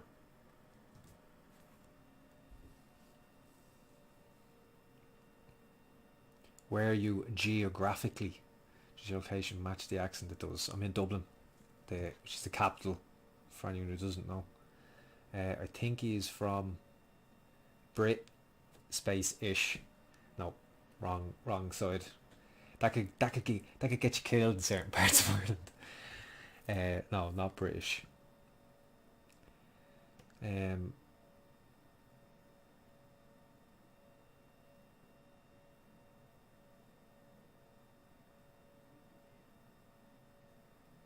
It's just chit chat now. Is there a way to align tools on top, on left, on center, and so on? Like objects can be aligned in Coral Draw. Is there a way to align tools on top? Oh, you mean like in Maya, like separate windows? You can split windows, but it's not, no. It's not like separate viewports. I don't know as bad as a technique to do it. Can you put studies in a portfolio? Do people do that? I wouldn't necessarily recommend putting studies, unless what you could do is have, like, if say it's your art station and you have all your main pieces, and you could have one page that's all just studies. Like, I wouldn't have them dotted throughout your portfolio, because they're getting in the way. If someone wants to see, like if I was interviewing you and I wanted to look at your portfolio, they're getting in the way, because studies are good, but if I want to see the studies, then it should be an option to look at them. They're not necessary. I want to see your real work. If I want to look at the studies, have them off in a corner somewhere. that I can go and click on them if I feel like it. That would be the best way to do it. Often like studies or super quick sculpts that it's like meh. I'll often maybe even just put them on Instagram. I have in my ArtStation, I have like a separate category of quick sculpts, which the turkeys will go into soon. Well, now it's after Christmas, so I should do it now. And then all the main ones are on the main page. So if you want to see like the quicker, short sculpts, then you can go into the second page. But your portfolio should be, your kind of best work.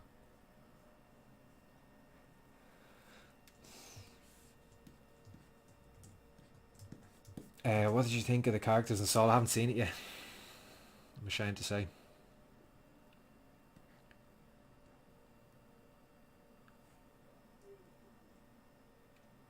Been meaning to get into ZBrush, but kind of scared because I don't know what I'm doing half the time. Yeah, that's half the fun of it. You should embrace that. Like, if you want to get into ZBrush, you don't need to know a whole lot. Like, I know it can be intimidating, like a lot of different buttons, you don't understand what necessarily all them mean, but if you can watch like a 5-minute tutorial, that'll get you where you need to be in terms of just being able to rotate your model, zoom in, zoom out, pan it, and once you open up, even just start with a Dynamesh sphere, which again the tutorial will go through that, and you can just start using really simple brushes like the clay build-up brush. You got like the clay build-up brush, the Damien standard brush, a polish, inflate, move, even just move, clay build-up, and Damien standard. You know what I mean? You can make something with that, and just have fun with doing that. Don't worry about being brilliant straight away. Just have a bit of fun with it and see what you make. That'll do you.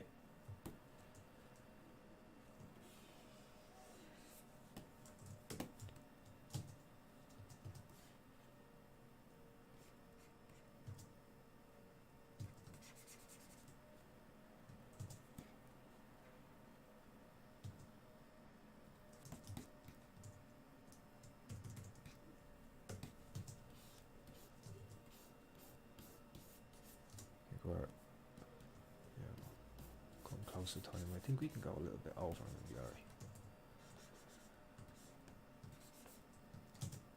Just for the fun of it. Because I would like to get a little bit more of this guy done and have maybe at least getting Dynamished. I was hoping to have I thought if anything the hair was going to be the bit that I wouldn't get done. I think the holidays have made me sluggish.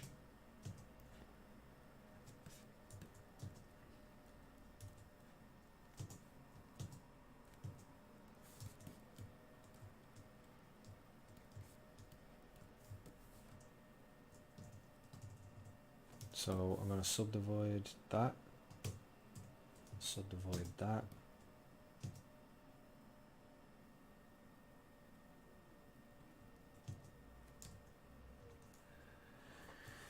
and then using control, I'll just stick that up the top, control and up, just to move that subtool up there,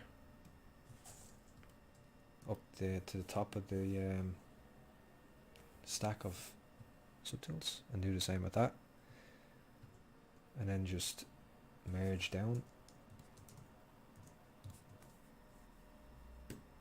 Dynamesh,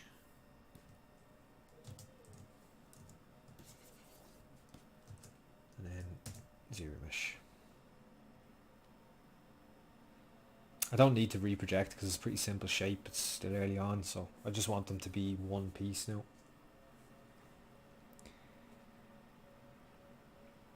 Will the hair clumps be separate meshes? I haven't actually. I was thinking I might just use like a mask and pull points out to get that just, let's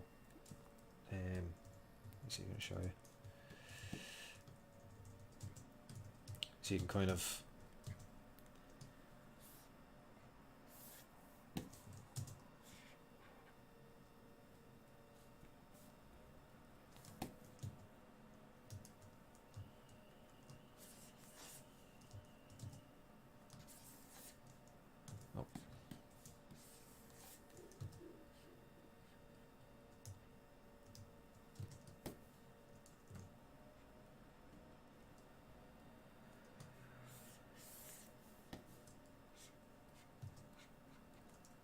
like that kind of thing, and just sculpt into that, you know.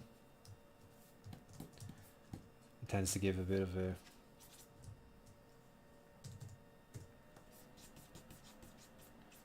more stylized vibe, more graphic vibe.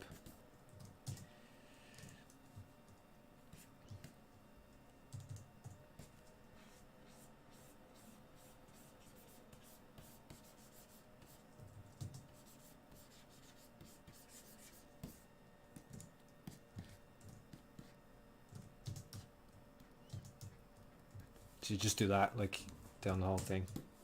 And again, like, sometimes I might even, because you can see, like, that's going to get all skewed and stuff, so even there could, like, I might see remesh something like that, and it just allows the smooth to work a bit better.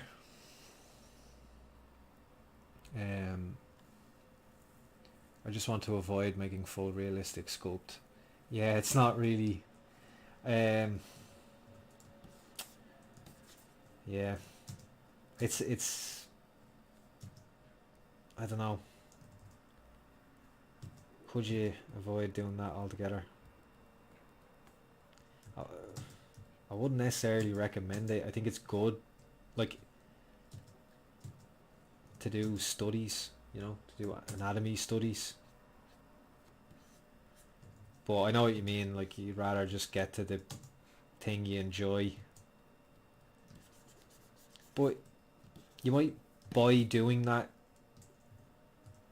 accidentally end up enjoying it, you know? Or that's the hope.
So yeah, just kind of, I could, you know, just keep going that route until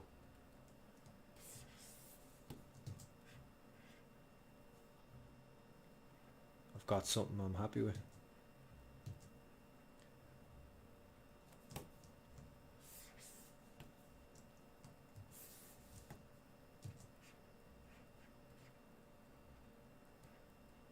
But I mean, you could do it in separate pieces too. It's not to say, like, this is how you should do it. Um,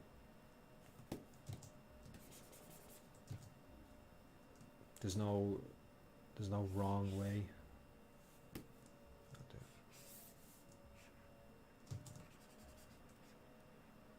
But it's just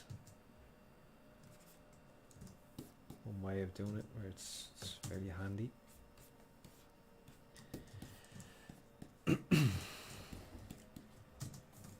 And you can obviously go in if you wanted to, like,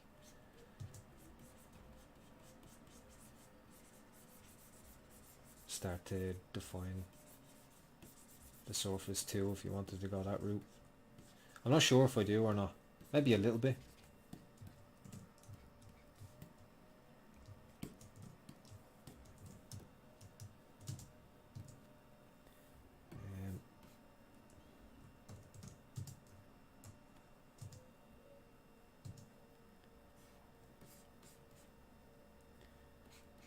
I like the idea of actually going for this like very sharp lighting and high contrast in a render, and then having like the hair kind of quite black.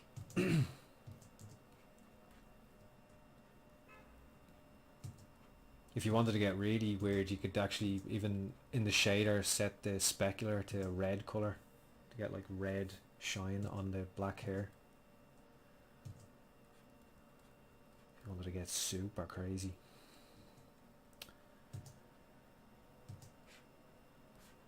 Which recently I'm getting more into rendering, like not I'm just enjoying it a little bit more.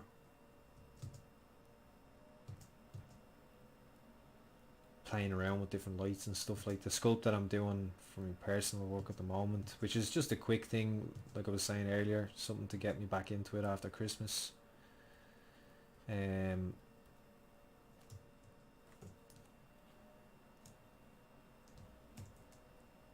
Is like I'm doing like a, you know, like it's a really strong, I'm using like a super strong blue key light and a rim light, and that's really it. And so I'm going for that, like, you know, almost like what you'd see in like high fashion catalog, that kind of studio lighting kind of vibe.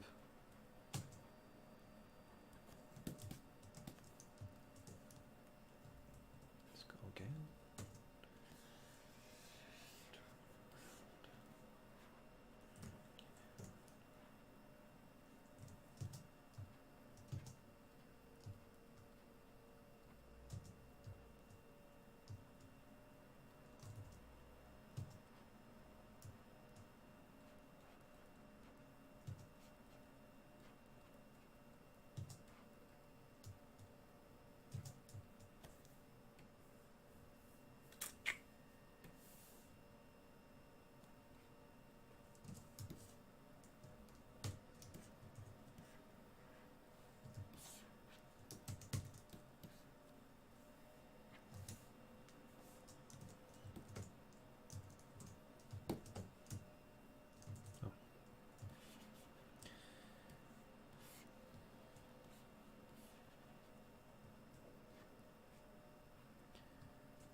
I'm missing a bunch of that chat here.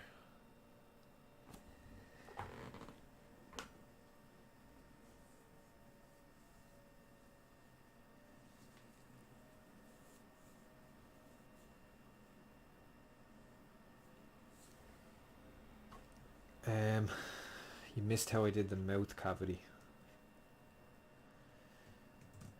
Okay, I'll show you now.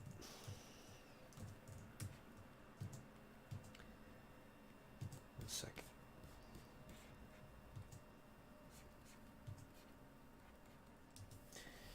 I basically, from that one piece I had earlier, and you remember it was split with a polygroup either side, so I just split it into two planes and then used the Z modeler brush. So BZ, you can see it there, so it's BZM, and you'll get it. And with that I just went to extrude all polygons and extruded inwards to flip them. I nearly forgot about that actually, so you just reminded me, thank you. Just extruded inwards, added some loops for the, like, a bit of a volume for the lips, and that was it. They're still dynamic subdivision as well, so.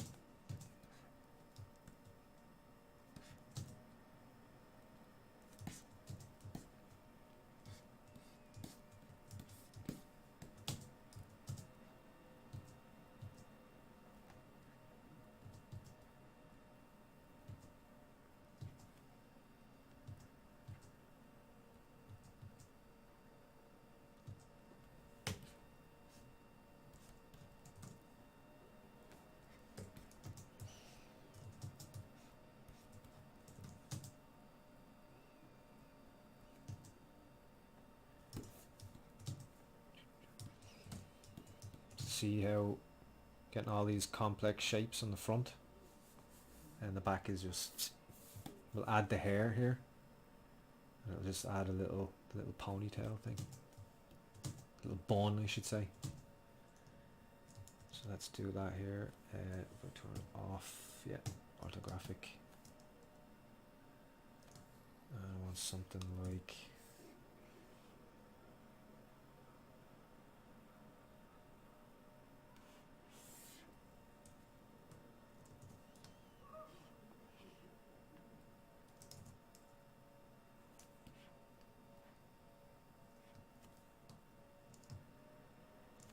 yeah, I guess.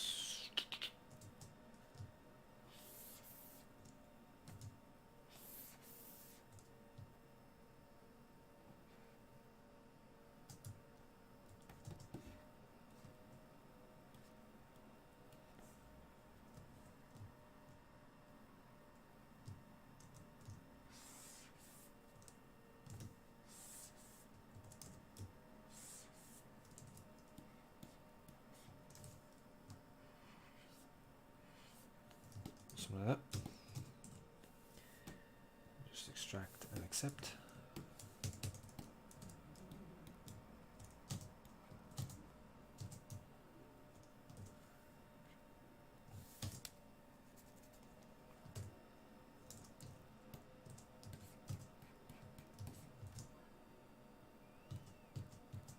Hello.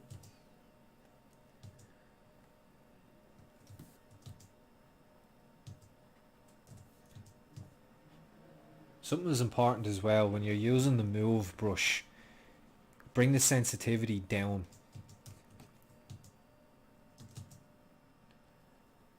Because you can control it a lot easier. So be careful of that and make sure to adjust it.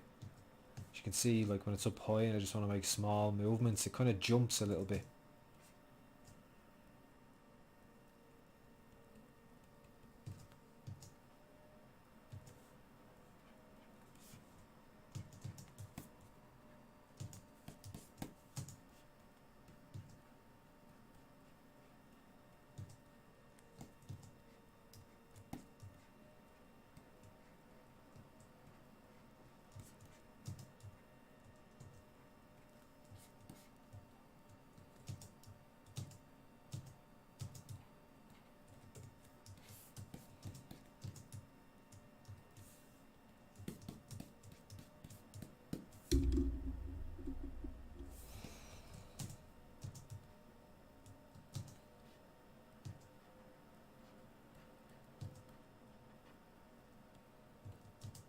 This one was actually a pretty good one just to show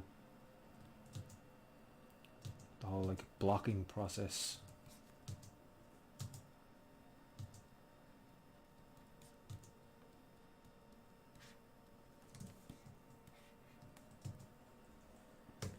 So I just want to do something like that. Should have really addressed those cheeks earlier because they're a pretty fundamental part of the whole design.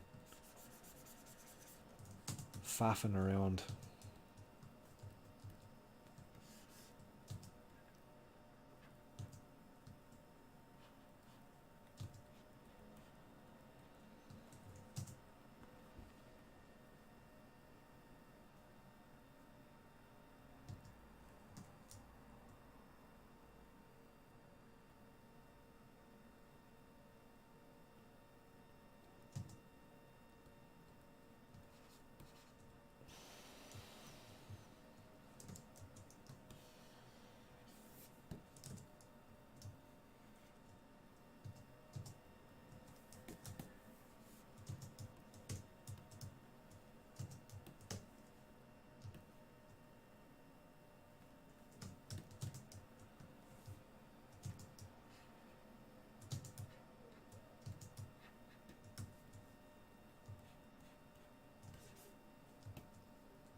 This in.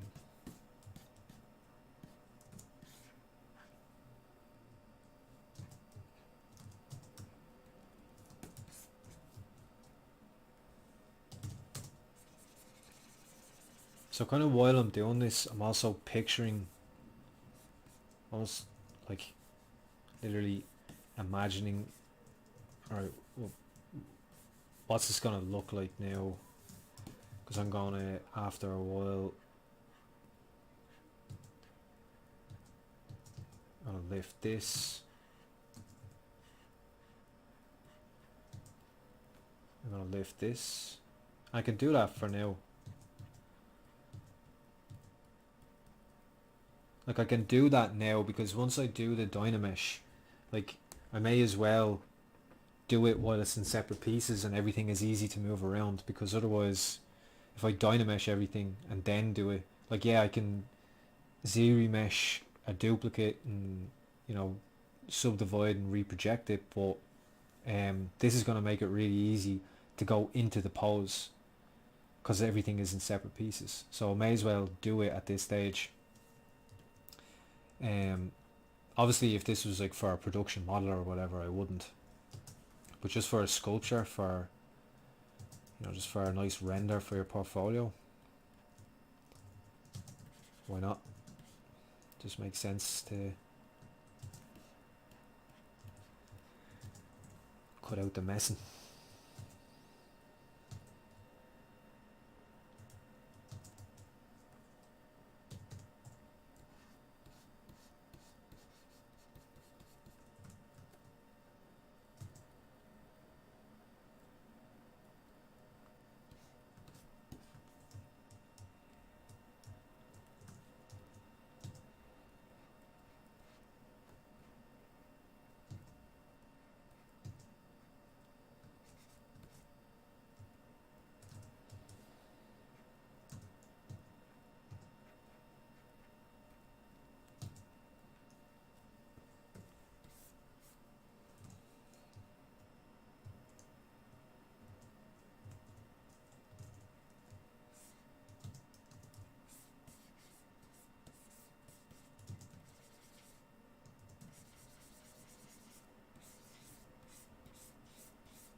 Doesn't do that in the 2D.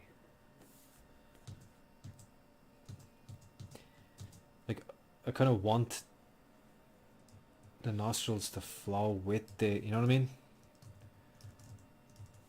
That would be my instinct, would be to do that, but it's not really like that in the 2D. And again, I'm not like, well, it has to be like the 2D. Absolutely.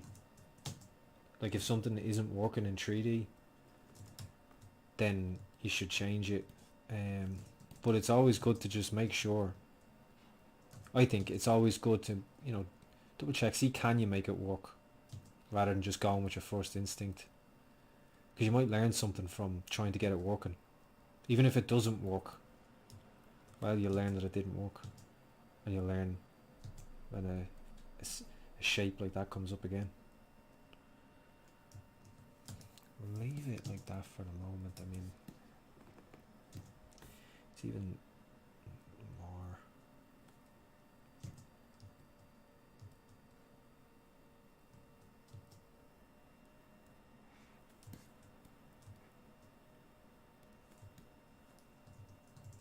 Let's add some subdivisions to this.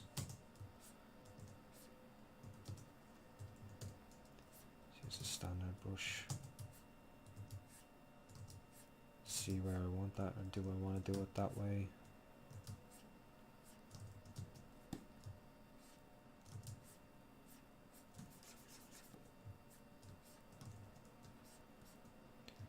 You do the eyelids the same way you did the mouth cavity. Not exactly, no. I did the eyelids with the topology brush. So what I did was, I'll just make another quick eyelid here, because it's super quick. So I've used the topology brush. So again, BTO, I believe it is. There you go, BTO. And you go over to your eyelid, which has no subdivisions because it won't work with subdivisions. Sorry. And then just, oh, like that, like that. You literally draw. There you go, eyelid. Just separate it. And that's it. You've got an eyelid. You can just push it around, pull it into place. And it's got the topology you want.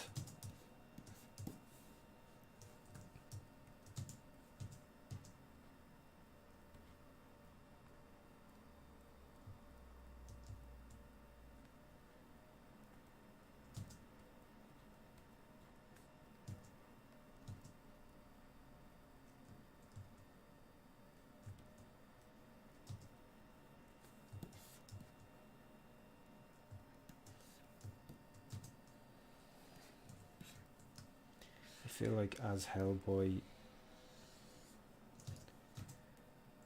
he deserves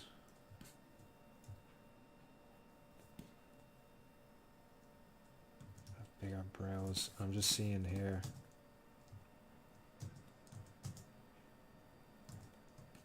You may need to get some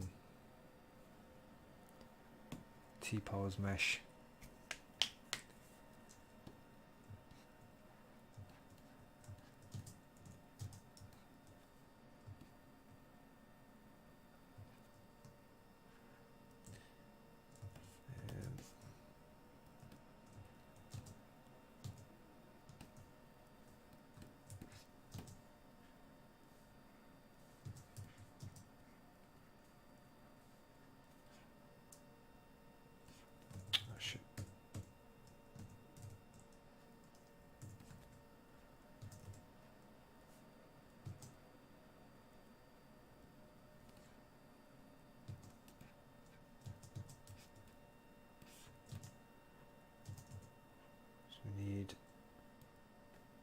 Want that brow to come out further than that cheek.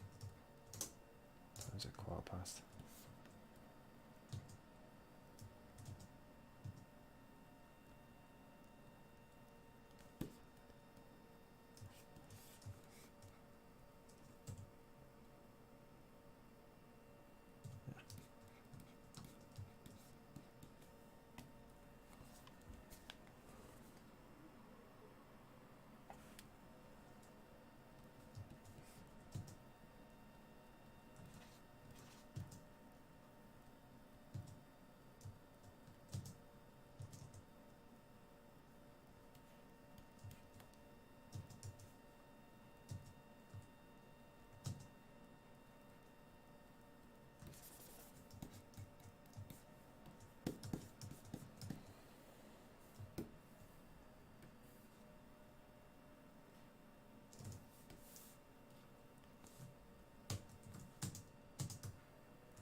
So even there, to get that, so really I'd have to rotate that bun around to the side of his head for it to be seen at that angle.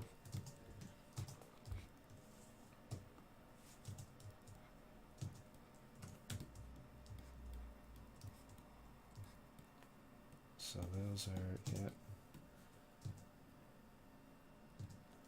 All right.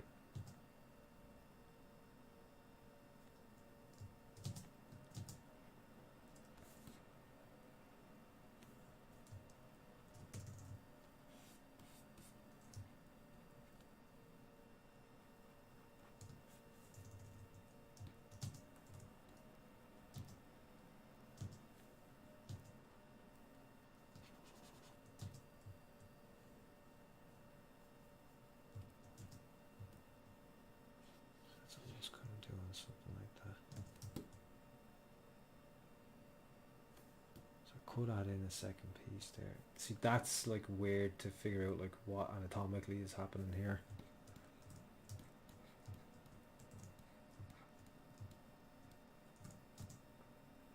I looked up faffing about. That might just be my new favourite expression. Yeah, it's a good one. Having the faff. Faffing it. Faffed it. It's a good expression.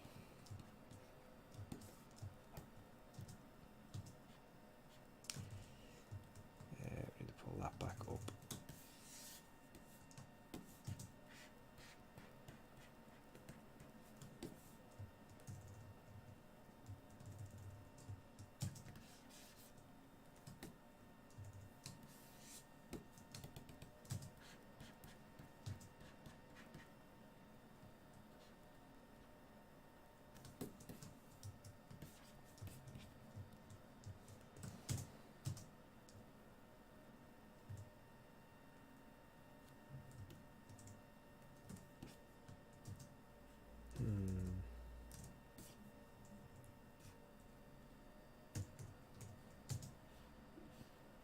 Let's pull that right in. Too far. Double.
That upper lid out further than the lower lid,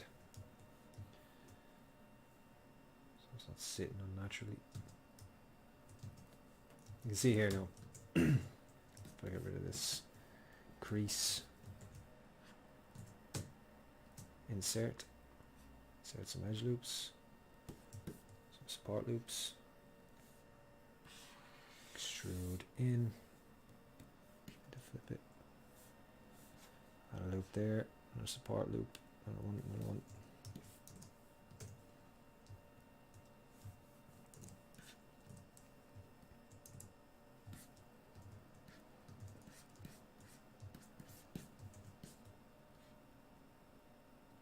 Add our support loops to this one.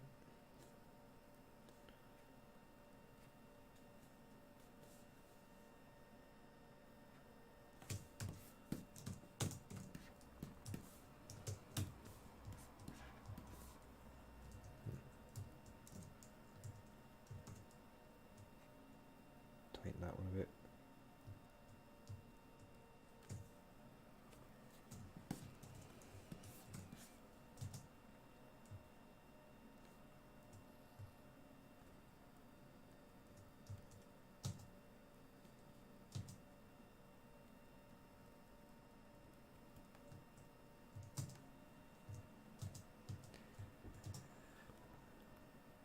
Seeing the value of blocking out rather than going mad with Dynamesh. Yeah, it's like once I Dynamesh all of these, it's just a case of just doing some smoothing, and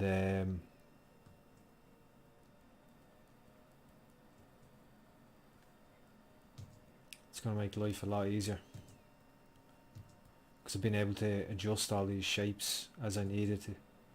Especially, like I said, with shapes are relative, so that's the kind of difficult thing. Like if I was to try do this sculpt with Dynamesh,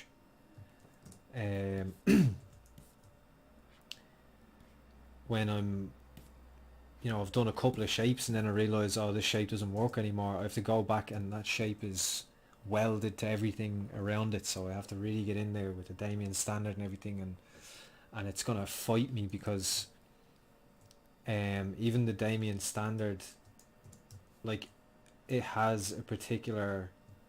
leaves a particular kind of mark which you may want, or you may want something different, something without that kind of not valley, but you obviously want a valley, but the Damien standard doesn't, it's not truly two curves that just come in and meet at a complete clean edge,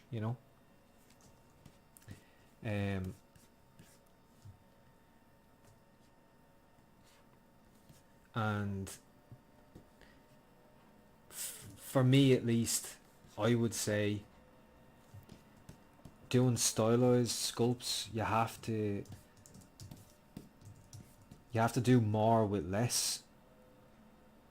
With like if you're doing realism, like, you've got so much detail everywhere, and all those details are quite small, and you're not going to see like how a curve meets another curve. You're not going to be paying attention to that necessarily like you would with a stylized sculpt.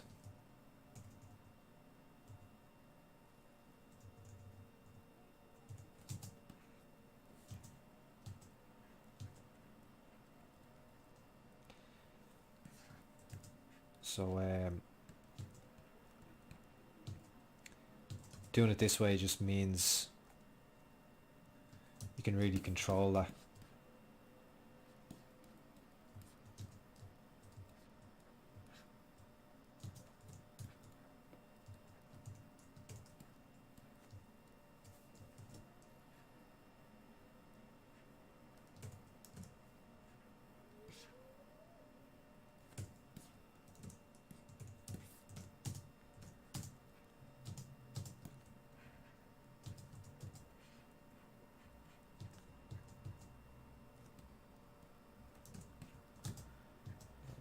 Too much because I don't see it.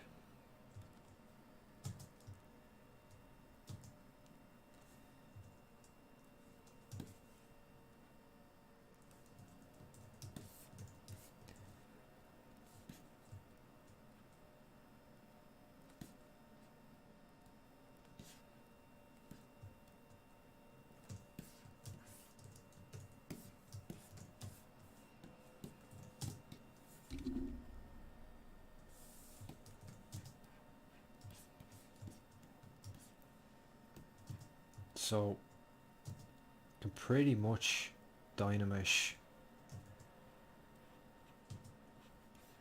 this now at this point.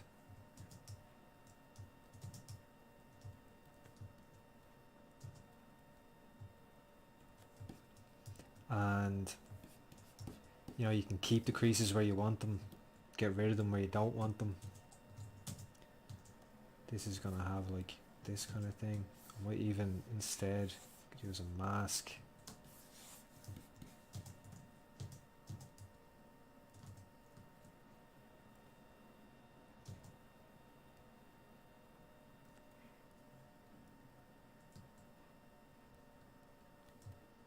Because again, I don't necessarily want, see the difference between this and this,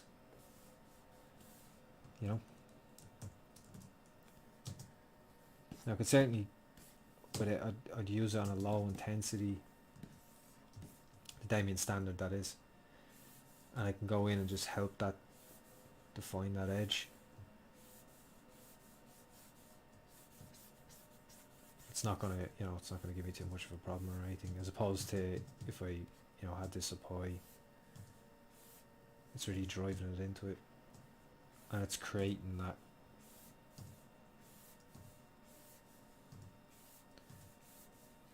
kind of value where really it's not necessarily that I want. It's like a shape that hits another shape, not a shape that, it's not two shapes that fold into each other.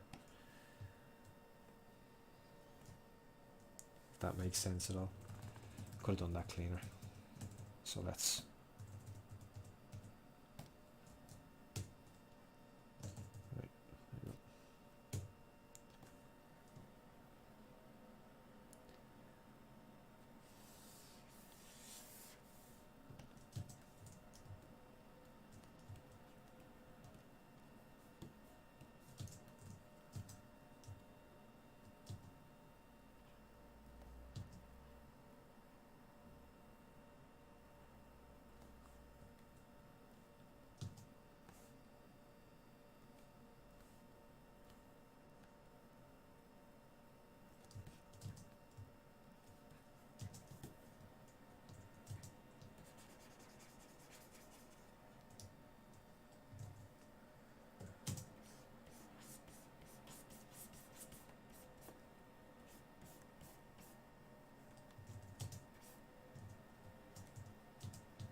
so here, this decision here is all that's like just designing within the sculpt a little bit to like find a way to resolve that area.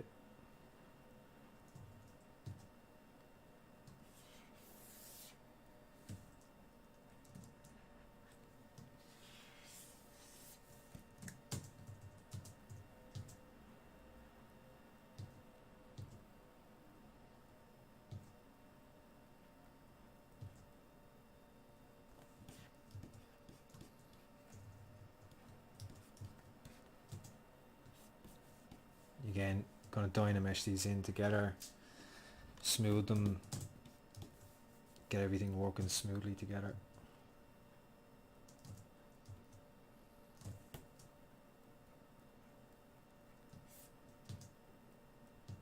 And if you wanted to kind of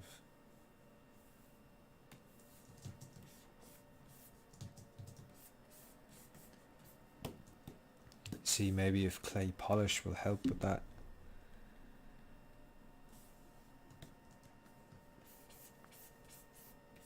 I never just clay polish and leave it like that because it tends to leave like pinching that's a little bit too harsh, so I always clay polish and then just lightly smooth it back. Because what you don't want actually is razor sharp edges on anything really ever, because they don't render well.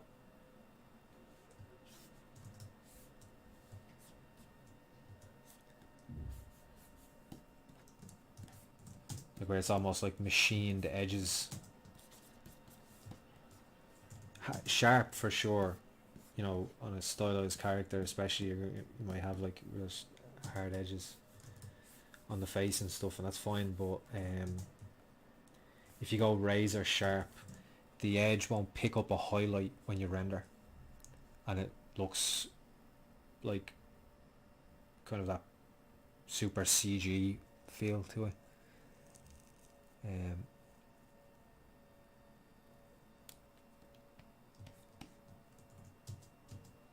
T-pose same as move brush. I don't know if you're getting confused there, Barry, or not, or maybe I'm not understanding your question correctly, but T-pose here is going to make all the polygons essentially one, sorry, all the subtools, it's going to make all the subtools one subtool, and it will bring everything to its lowest subdivision, and it's almost like taking you out of your sculpt, taking you out and into this place here where everything is on its lowest subdivision and all one subtool, and then you can use the move brush to like make big movements. Say you want the whole jaw, you've got like I have the upper muzzle, lower, the chin, jaw, hair, neck, all separate pieces. So rather than moving each one of them individually, in T-pose mesh, I can move them all, and then when I go T-pose back to subtool here, transfer T-pose to subtool, you see,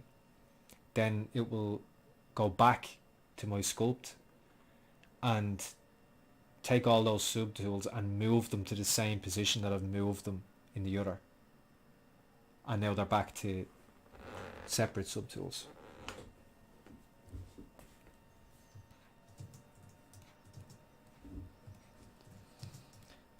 How long did it take to model this object? I don't know, we started at 8,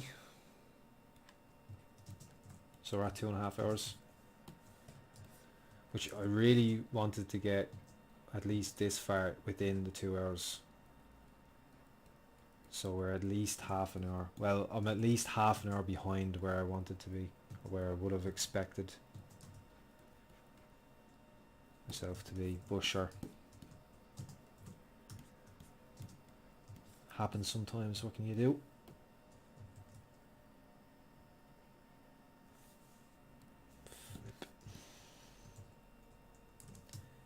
But yeah, you can see how it slowly comes together, and you remember at that stage when I was like, see how it's not quite looking right now, but that's okay.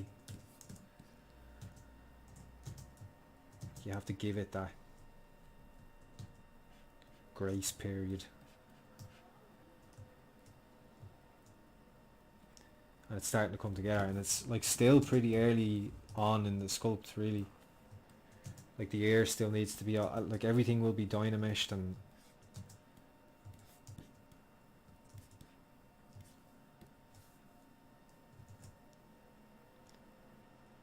that's gonna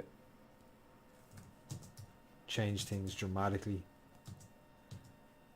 And it's awesome when you do get to that point, because you really get the fruits of your labor, if you like.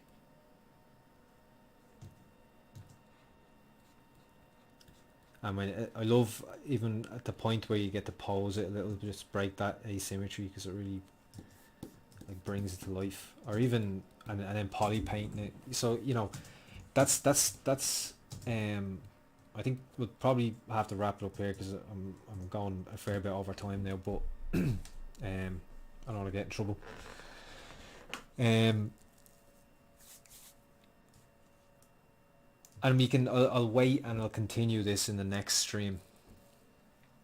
So if you just catch that, you'll get to see how I go from this, and then I'll dynamesh everything together.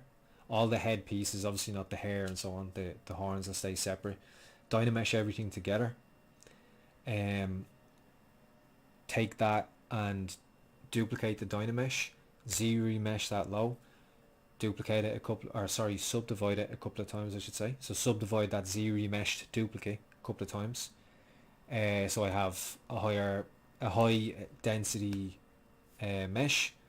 That's going to be a mess, because it's just subdivided from a Z-remesh, which has lost all the detail. So it's going to be yeah, it will be without all that detail. So all I have to do then is just go down to project here and project all, and that's going to project. That's why I duplicated it, because I'm going to hide everything but the dynameshed head and the duplicate that I've Z-remeshed, and project the dynameshed head's detail onto that new one. And now I have all my subdivisions back, so I can still make big movements and stuff when I want. And then in that higher subdivision level, I can go in, I can smooth out any creases I don't want, to make things that they transfer into each other, the shapes transfer into each other properly and smoothly in areas. I keep the creases in other areas. I get some free creases, so I can just leave them, basically, maybe just touch them with a smooth, rather than take it away entirely. Once I have that done, which doesn't take long, I can go in with Damien's standard clay build-up, whatever, and sculpt in those extra details, surface detail, wrinkles, like some bulging around the horns and stuff. and whatever else I need to do in terms of that, the tertiary detail, some secondary, mainly tertiary detail at that point, and poly paint it and add like the jacket.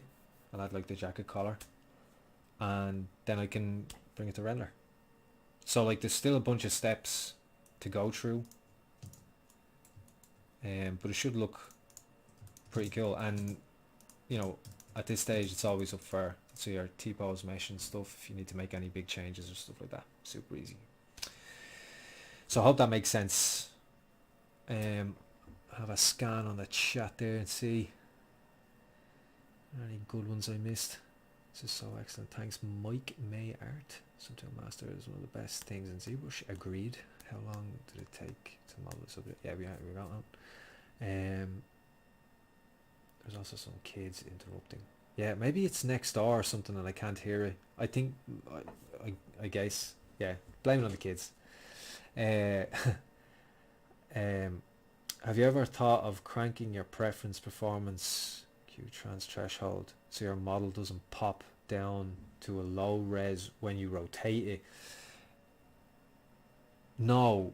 Well, I have thought about that and I just haven't ever done it. But I always used to think of that, and I never did it. But I may just do that. So fair play. Render me gone. Nice suggestion. Yeah, just never did it. Don't know why.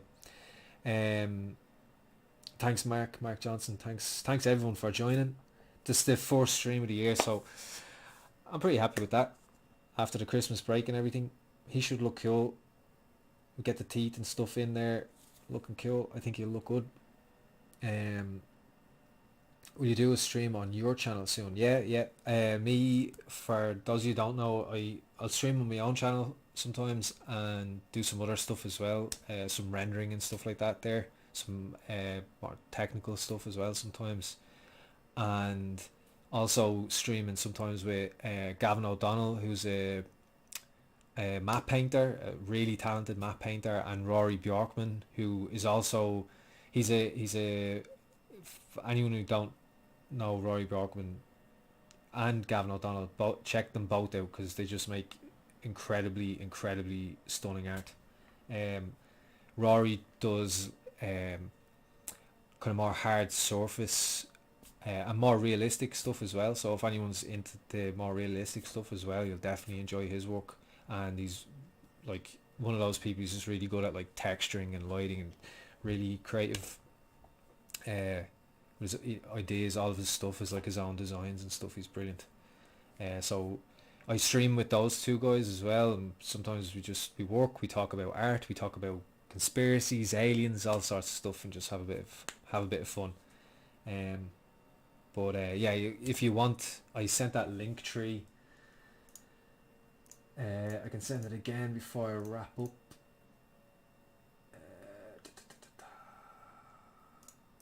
Damn it, I thought I still had it there. No, I'll grab it now. But I'll usually post it on my story or anything a little bit before we go on stream, so you can join in if you feel like it.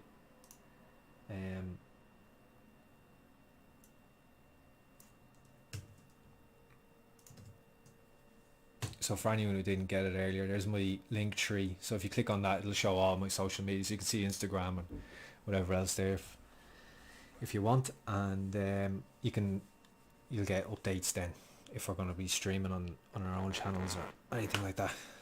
Alright, so we'll wrap it up there. Oh, he's gone. There you go. So we'll wrap it up there. I hope you enjoyed the stream, guys. Thanks for joining. First stream of the year. That was good. You guys were awesome. Thanks very much. And I'll see you in 2 weeks on Wednesday again.